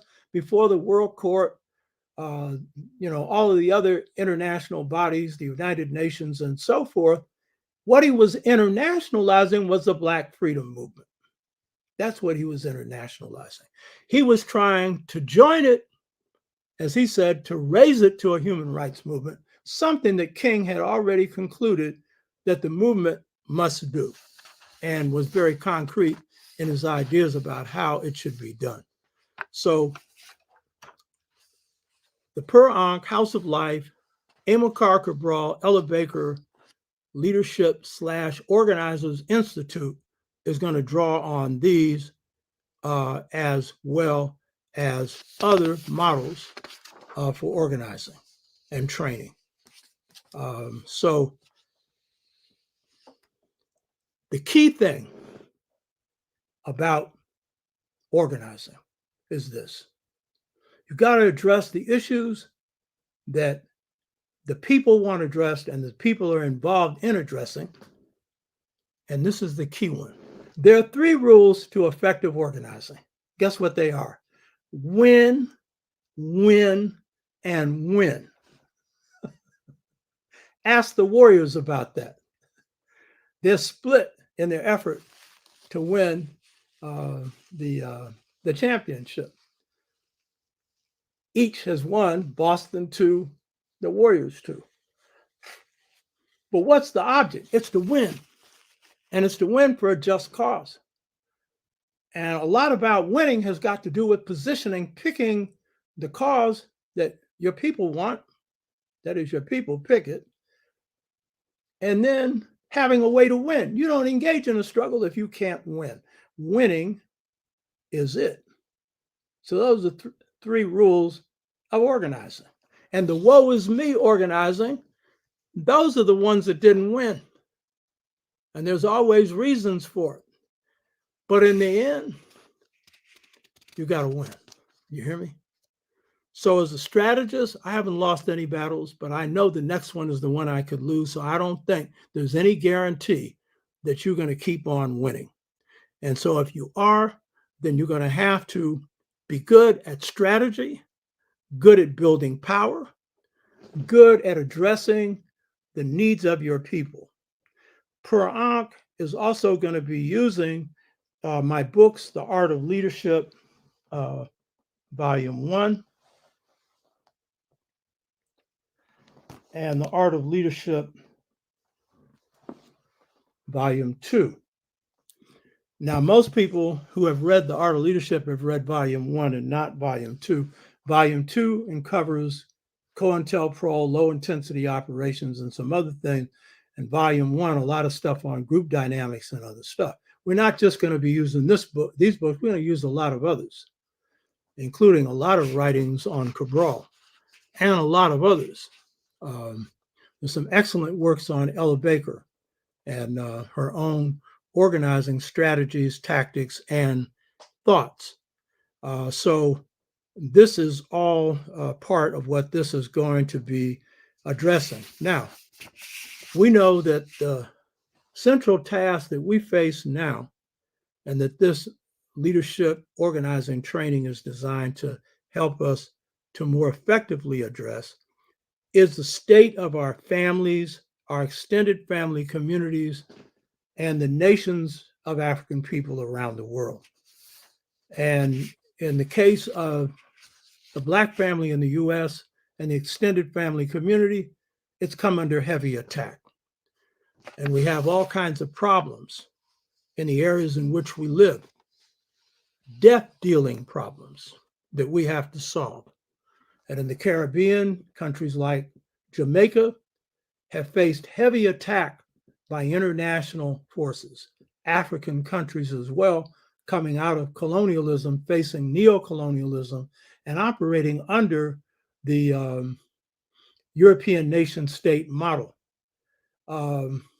So revitalizing our extended family communities and empowering our people short term, and strengthening African nations in the Caribbean, in Africa, and strengthening the diaspora and African community. These are tasks that our people have and are addressing.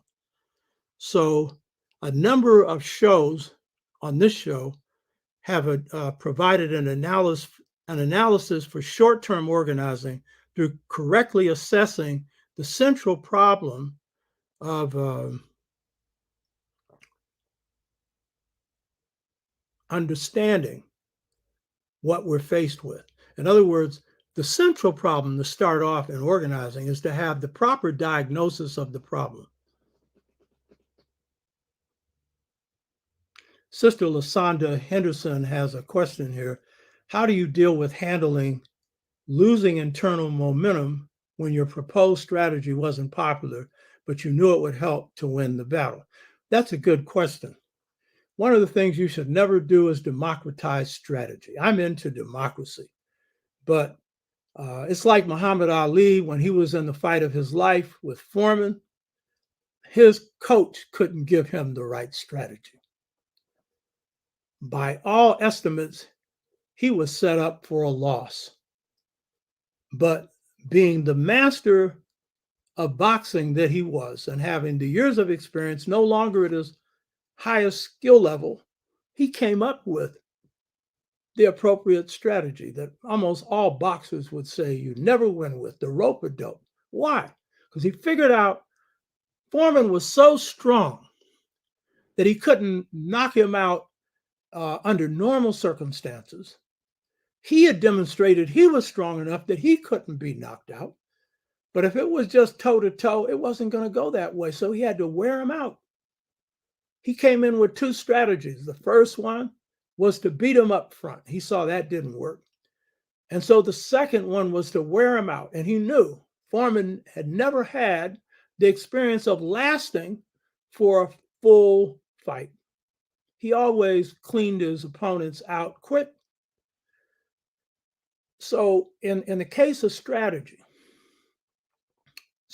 is an art. Very few people have it. And if you've got anybody in a group that has it, then the group should make out policy. They should make out the policy for a campaign. But when it comes to the strategy, let the strategist bring it in. Now, you can accept it or reject it. But generally, groups are not good at strategy. That's a gift. That's an art. That was my role. I happen to have that gift. Had it not been me, it would have been somebody else. And when we took on the one campaign that I didn't have the strategy, the Bank of America, the biggest job campaign in the Black Freedom Movement, the biggest bank in the world, I assembled my smartest people. And we cooked the cake until we came up with the strategy. You hear me? But generally, strategy to work, you got to have somebody that's good at it.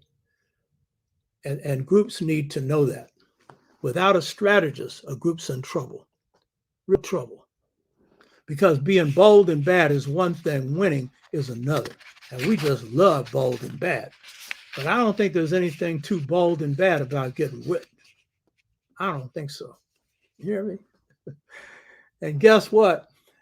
As Kenny Rogers' song used to be, used to say, or he used to sing, it was, there's never been a horse that couldn't be rode or a rider that couldn't be throwed. Remember that one. You know what I mean? Remember that one. Huh? The best horse trainers, by the way, black horse trainers psychically get into the heads of the horse. They don't break them. That's a white boy stuff, But if you think that a horse that's bigger than you, faster than you, that can make moves you can't make, can't throw you, well, maybe in a lot of cases not. But if that horse gets mad enough, you better know how to fall and get out of the way, because he might be doing more than just throwing you. So, LaShonda, that was a good question. So a number of shows have served as preparation for this leadership training, even though they have purposes beyond that. And they have provided short-term analysis that can be used in short-term organizing in our community, and long-term ones that can be about creating just societies. So these are two that you can draw from. So for the past 42 years, I've used an analysis and diagnosis that you've heard me give before, the state of the Black community, the central problem. It comes from God, and it's the choice between two cultures. It's the best analysis. You need to read the book, The Integration Trap, Generation Gap, Caused by a Choice Between Two Cultures. You need to read this because while it covers many areas, the central one that it opens with is the state of the Black community, and this is global. And it basically operates on the premise you've heard me say before, that the powerful forces that have hit Black communities have put us in a position of choosing between an alien culture, the European American culture, and our own culture. And oftentimes we have been unconscious of being in this position, though in the case of the drug culture, that's clear. That's what it's put there for, to put madness in our community. But the corporate values and stuff that have infected our communities, these have had devastating effects because the family structures have been weakened. The extended family community structures have been weakened. And the influence of church and school, particularly Black schools, have been either obliterated in case of Black schools or weakened in the case of Black churches. So a lot of this derives from that. Jarena Starr says the oppression of Black women. Correct. And the oppression of Black women have become even more profound with the weakening of Black communities and the weakening of Black families. And a good part of that has got to do with the residuals and the practice of patriarchy that some of our men have embraced, and some of our religious institutions embrace, that suggest that Black women should be behind and keep their mouth shut. And so in previous shows, I put forward the twin lineal family model, which is your family model, which talks about and is in fact in the most functional of African American families is practice, where all the males and females are equally empowered to govern every phase of society, in this case, the family, and where the person who is best at something is in charge of that. And where women are treated with the highest respect, because in our culture, the measure of our people is measured by the level of our women. That has always been the signature for freedom in African and African American communities, African diasporan communities. And when our women are down, then we are really down. And when you see the negative stuff that is going on now among some of the young in the war of the sexes and the disrespectful terms that are being used to describe Black women, and in some cases, unconscious Black women embracing them, this is a sign of real trouble. You hear me? Real trouble. And so again, the choice between two cultures, you can go down the path of your enemy and treat your partner as an enemy, or you can go down the path of your own culture and realize that the Black woman is the Black man's best friend, the Black man is the Black woman's best friend, and for humanity in general, woman is man's best friend and vice versa. But for that to be so, then the qualities of each, especially the qualities of the woman, has to be respected. So, Jarena Starr, good point. And there's too much of that going on, too much abuse of sisters, women, and now we have this whole kidnapping. It's not just now, but for a long time. Young girls have been disappearing, and women in our communities, and the police have no interest in looking for them. And you know they're a part of some sex trade, which is a slave trade, or who knows what else. And it's only our communities that are going to address this. And again, block organizing, along with good organizations that have solid discipline, are the best ways to handle that. Don't expect the police to. You hear me?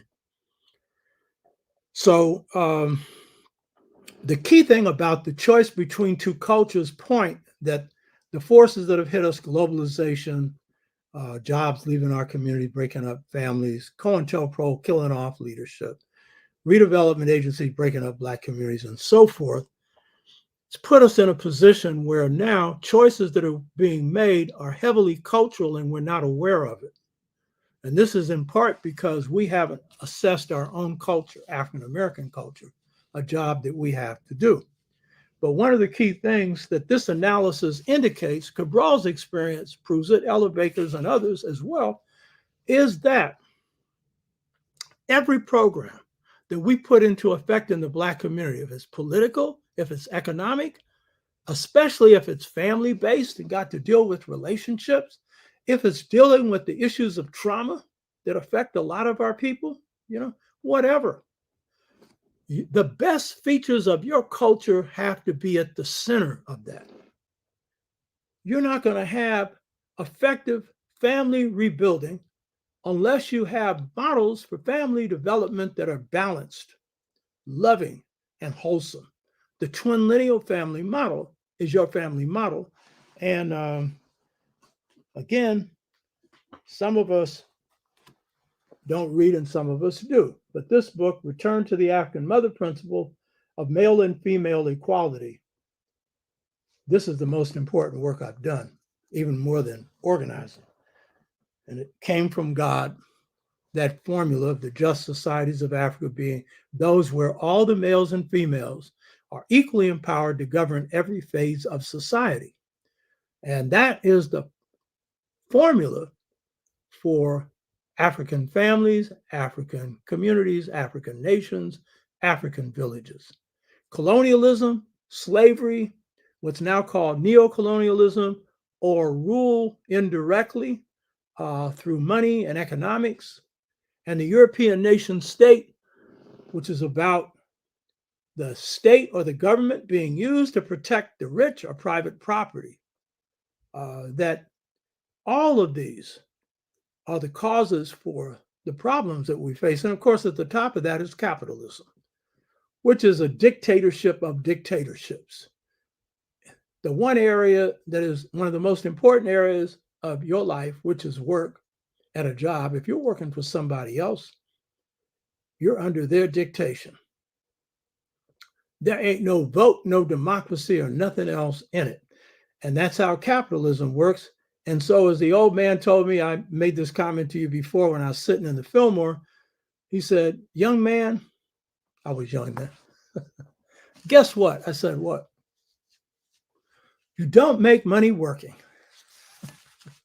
That was a lifetime of experience on his part. And of course, I said, yeah, you're right. The people you work for make the money. Isn't that right? Huh. So culture has to be tied to any program to revitalize families, communities, and nations. For example, in economic development. Well, I'm not knocking Black businesses that are individually owned because close to 98% of our businesses are individually owned, and almost all of them are owned by one person, because generally it's hard for Blacks to get capital for their businesses. So if a business is providing a positive service in our community, I'm not knocking it, you know. But if we're talking about revitalizing our communities and building up strong economies, then we need to draw from our culture, the best of African culture. In this case, that's communalism. The notion that the land, air, and water is not owned by anybody, but is shared by everyone. And that is the reason why Africans for over 120, 25,000 years lived without living in poverty. And in hunter-gatherer states had most of their time for leisure. You know, they could enjoy themselves for over 100,000 years. That's why hunter-gatherers didn't even want to go in the agricultural route, because they could enjoy life. That's the real point. You know what I mean? So in adapting communalism to realities where the land, air, and water is owned by somebody else, then the cooperative model is the best model for us, where everybody puts in something into an enterprise and everybody gets something out of it, and everybody has a say-so in how it's operated. That is the best way to go forward. We have to tie our culture to everything we do. But that means we have to undergo that internal transformation that enables us to be true expressions of our culture.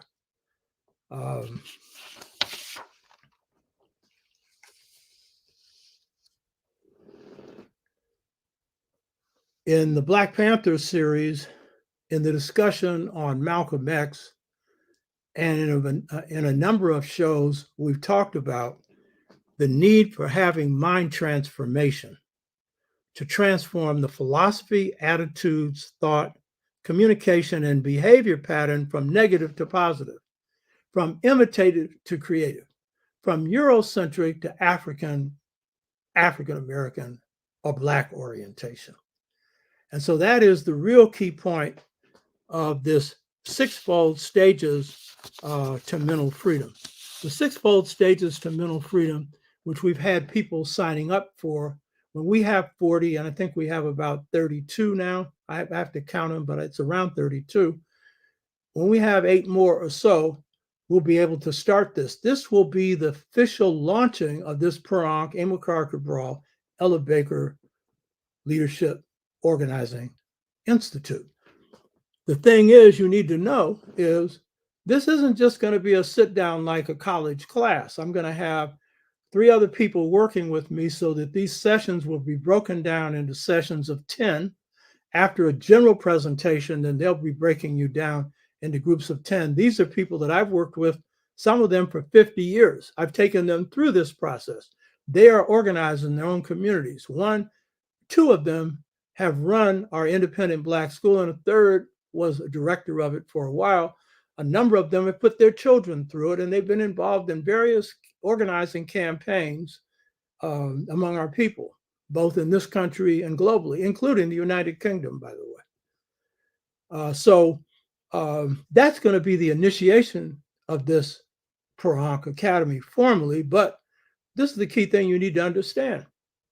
This will only work if people who are involved in this training are involved in some campaigns in their community of some kind of organizing that is doing something to uplift our people, because that's the only way this works. You got to serve something higher than yourself. That distinguishes this from the university. To know the truth, to be the truth, you've got to be engaged in struggles for justice, struggles grounded in the truth. And it's the lessons you learn in those campaigns that are probably the most valuable lessons you'll learn in life. So past shows have dealt with this twin lineal family system that I just referred to, that is also central to how this Pro-Ankh will work. And we have only hit the tip of the iceberg on how that works.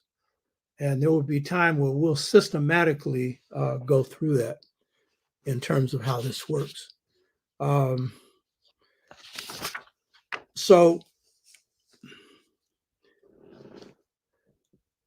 just in concluding this, I want to note that in building this platform, I'm on the verge of hiring a person who is, or a firm actually, that is expert in recruiting subscribers. And I'll be signing a contract with them today. This is going to cost me money, because every single subscriber we get is going to cost something. Usually shows that grow, they do this. In the past, we've invested in sometimes some things on Google or whatever, and they're good for bringing in views. But the people who are good at subscription, they're good at targeting markets that are similar to yours.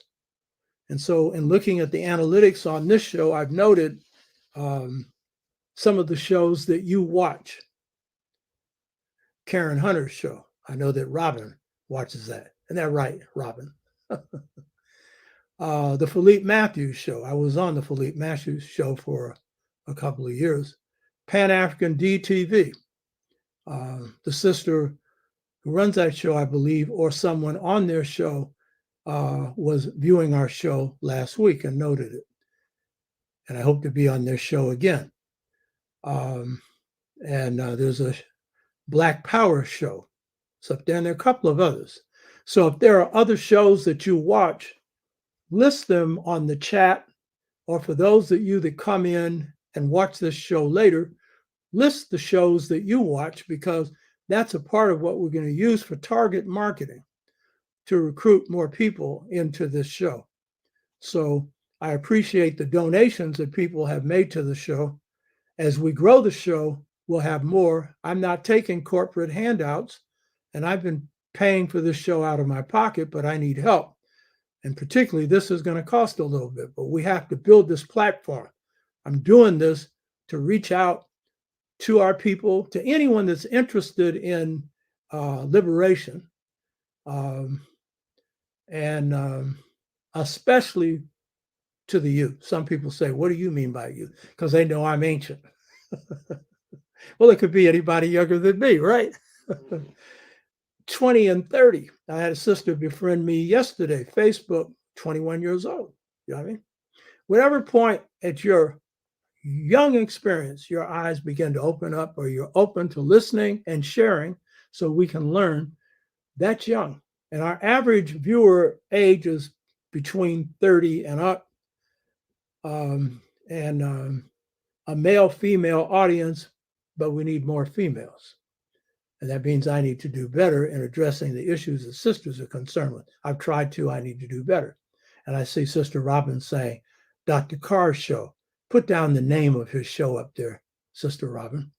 So this is the launching of the Ankh Amilcar Cabral Ella Baker Leadership / Organizers Institute. This is the announcement of its launching. There's a lot to this. There's a lot we're going to be covering. So one of the reasons I retired was so that I figured that, well, particularly once I started retiring, I see the young people started to pick some stuff up. My role is going to be more training, sharing information. Of course, if there's still some wars to fight, I'm prepared for it. I'm in better shape to handle it now than any time. But since that's less likely, this is what I'm devoting my time to. So let me know how many of you are interested in taking part in this Ankh Amilcar Cabral Ella Baker Leadership Organizing Institute. And as time goes on, we're going to have specific campaigns. I'll be introducing some people who are going to be providing expertise in different areas. And then from time to time, we'll focus on a topic of organizing in our communities, provided that we have the people in that community or communities around the country or around the world engaged in that. So that's the purpose of this. It's making the past serve the present. It's sharing what I know with you, you sharing what you know with us, drawn on the skills and knowledge of our people to empower our people. So that's it. Hotep. Now, I'd like to see some questions up here. Y'all watch this, but then I got a couple of questions while we were gone, but I'd like to see some questions or comments coming from you. That's why we do the show live. Robin says, in class with Carr Saturday. Okay. James Pooh. Comment on Obama is in Copenhagen. Ways to defeat Chinese autocracy, economics, return to stakeholder capitalism, politics, build local and regional bases, culture, of course, discourse, detox. Well, Obama's wasting his time trying to defeat Chinese autocracy since he's bought into, and too many of the leaders in this country, political and otherwise, have bought into neoliberalism. And neoliberalism is making everything private. Obama said nothing when his Secretary of Education made the comment that Katrina was the best thing that ever happened to Black people. He didn't say anything. Why? Because it provided maximum opportunity for privatization. In this case, privatizing the public school system under charter schools in Louisiana, especially New Orleans, and destroying the one free public hospital that they had for poor people. You hear me? And so how is he going to defeat the Chinese autocracy when you got a kleptocracy here that is literally raping the country, putting everything in their pockets, and putting everybody else flat on their behinds, you know? So good luck on that. Because I'm not an advocate for or against China. I'm just stating a fact. They're on the rise. And at least when they handled COVID, while there's some holes in their methods now that's coming to light, they probably need massive inoculations. And I know some of you are against it. Too bad. I've taken my shots, baby. You hear me? They did that whole thing of lockdowns and everything else to prevent a high death rate. They actually cared. This country didn't care about the death rate. And then because of the breaks in our community, common sense ain't so common anymore. And so a lot of us have taken positions on this that make absolutely no sense. And I know some of you don't want to hear it. Too bad. So good for Obama and his comments on Copenhagen, and as much money as the corporations have rewarded him for doing nothing to rescue Black homeowners during the 2008 economic crisis, and to do a lot more than he could have done to put forward an imaginative program when he controlled the House and the Senate. And he decided to tiptoe through the tulips, decided to save corporate America and to leave us pretty much alone. And not to even put any restrictions on what corporations had to do when they got their money. Even Britain put some restrictions when they gave the money.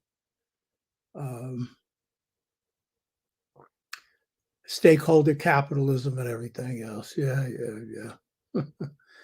Yeah. Well, if capitalism's so good, where's the capital? Where's the capital for Black folks? I don't see it. Quadro Dieterville, Black Power Media, Real Talk with Zakia Zankara Jabbar, The Onyx Report with T. Hanson Johnson, Omawali Africa, Pan-African Daily TV, Dr. Oya. Okay, these are all listings of shows that he watches and others watch. And I'm going to write this down before I close this out, because I don't know if I'm going to be able to pick this up when I show this screen again.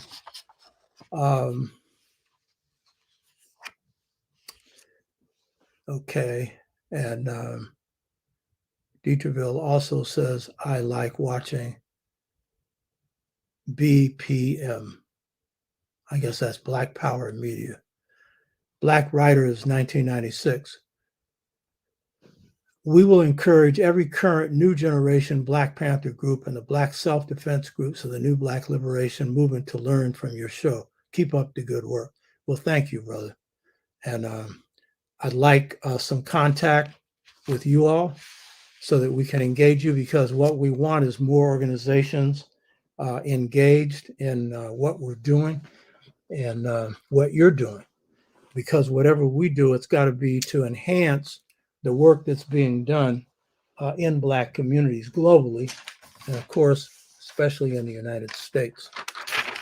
And I want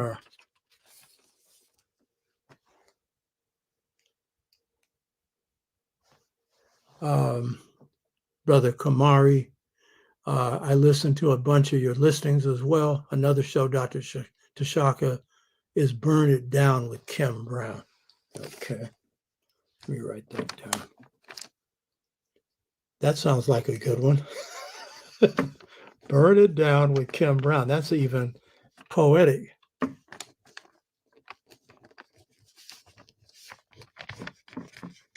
Any more questions while I'm writing this down, or comments? Black writers, okay. Dieterville, okay. Dieterville, Black Power Media.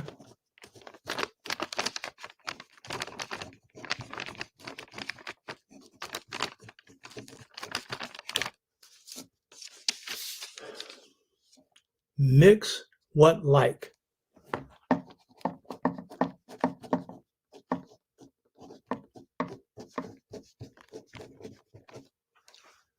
Real Talk.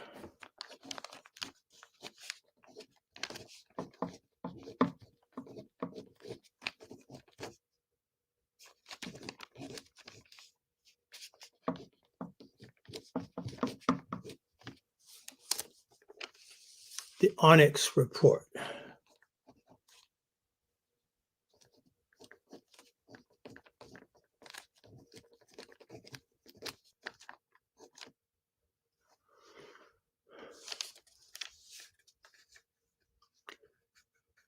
Omawali, Africa. Wow, I'll check some of these out.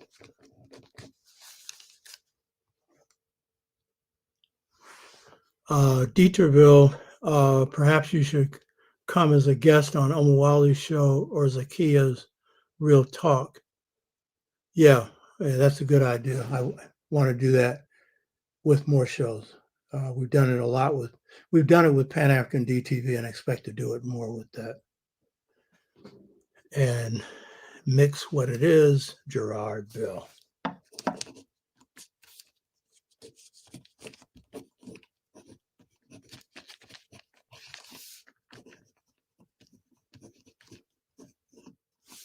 Okay. Okay, this is good. Thank you. I appreciate that. And then for people who are watching the show, who didn't comment on the chat, put this up on your comments section under the show. List of the shows that you watched that have not been listed here, or just list them, whether they've been listed here or not. Zania Jim, Sante Sana, Tashaka for your Liberation Program, listening from London. I appreciate that. The London listeners. We're going to be doing a thing tomorrow for Beatty Brown, who's a major organizer in the Pan-African Congress movement. It's going to be a Zoom recording for his birthday. So if you know about him, Beatty Brown is a longtime organizer in the UK, United Kingdom. Okay. Hosea Kepo, thank you for your comment, brother.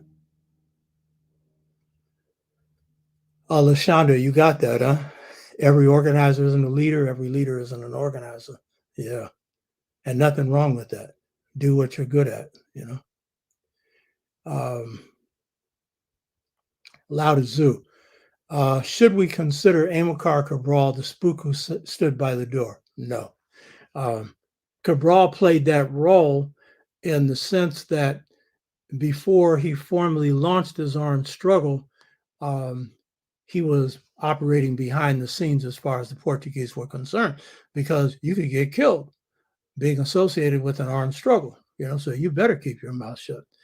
But once he launched the armed struggle, he was fully out in the open. So the spook who sat by the door was basically somebody who was in the CIA. Greenlee's book is an excellent book. People should read it. Who learned things and they went out and organized a Black community. And so you could say, yeah, that was like that. But again, Cabral wasn't learning just from the book of the colonizer. He was learning from the book of his own people's history. So that's a little different than that theme. There was a similarity, but no, basically it's different. Mark Hansel has a number of comedic words that he put up there, which is good, and I appreciate that. Thank you, brother.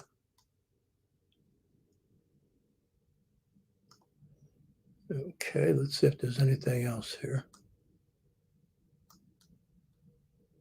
Let's see if there's, I think that's it, but let me go down here. Okay, that's it. Hope you got something out of this. This is long-term work we're talking about here, and I look forward to your help. Thank you, Asante Hotep.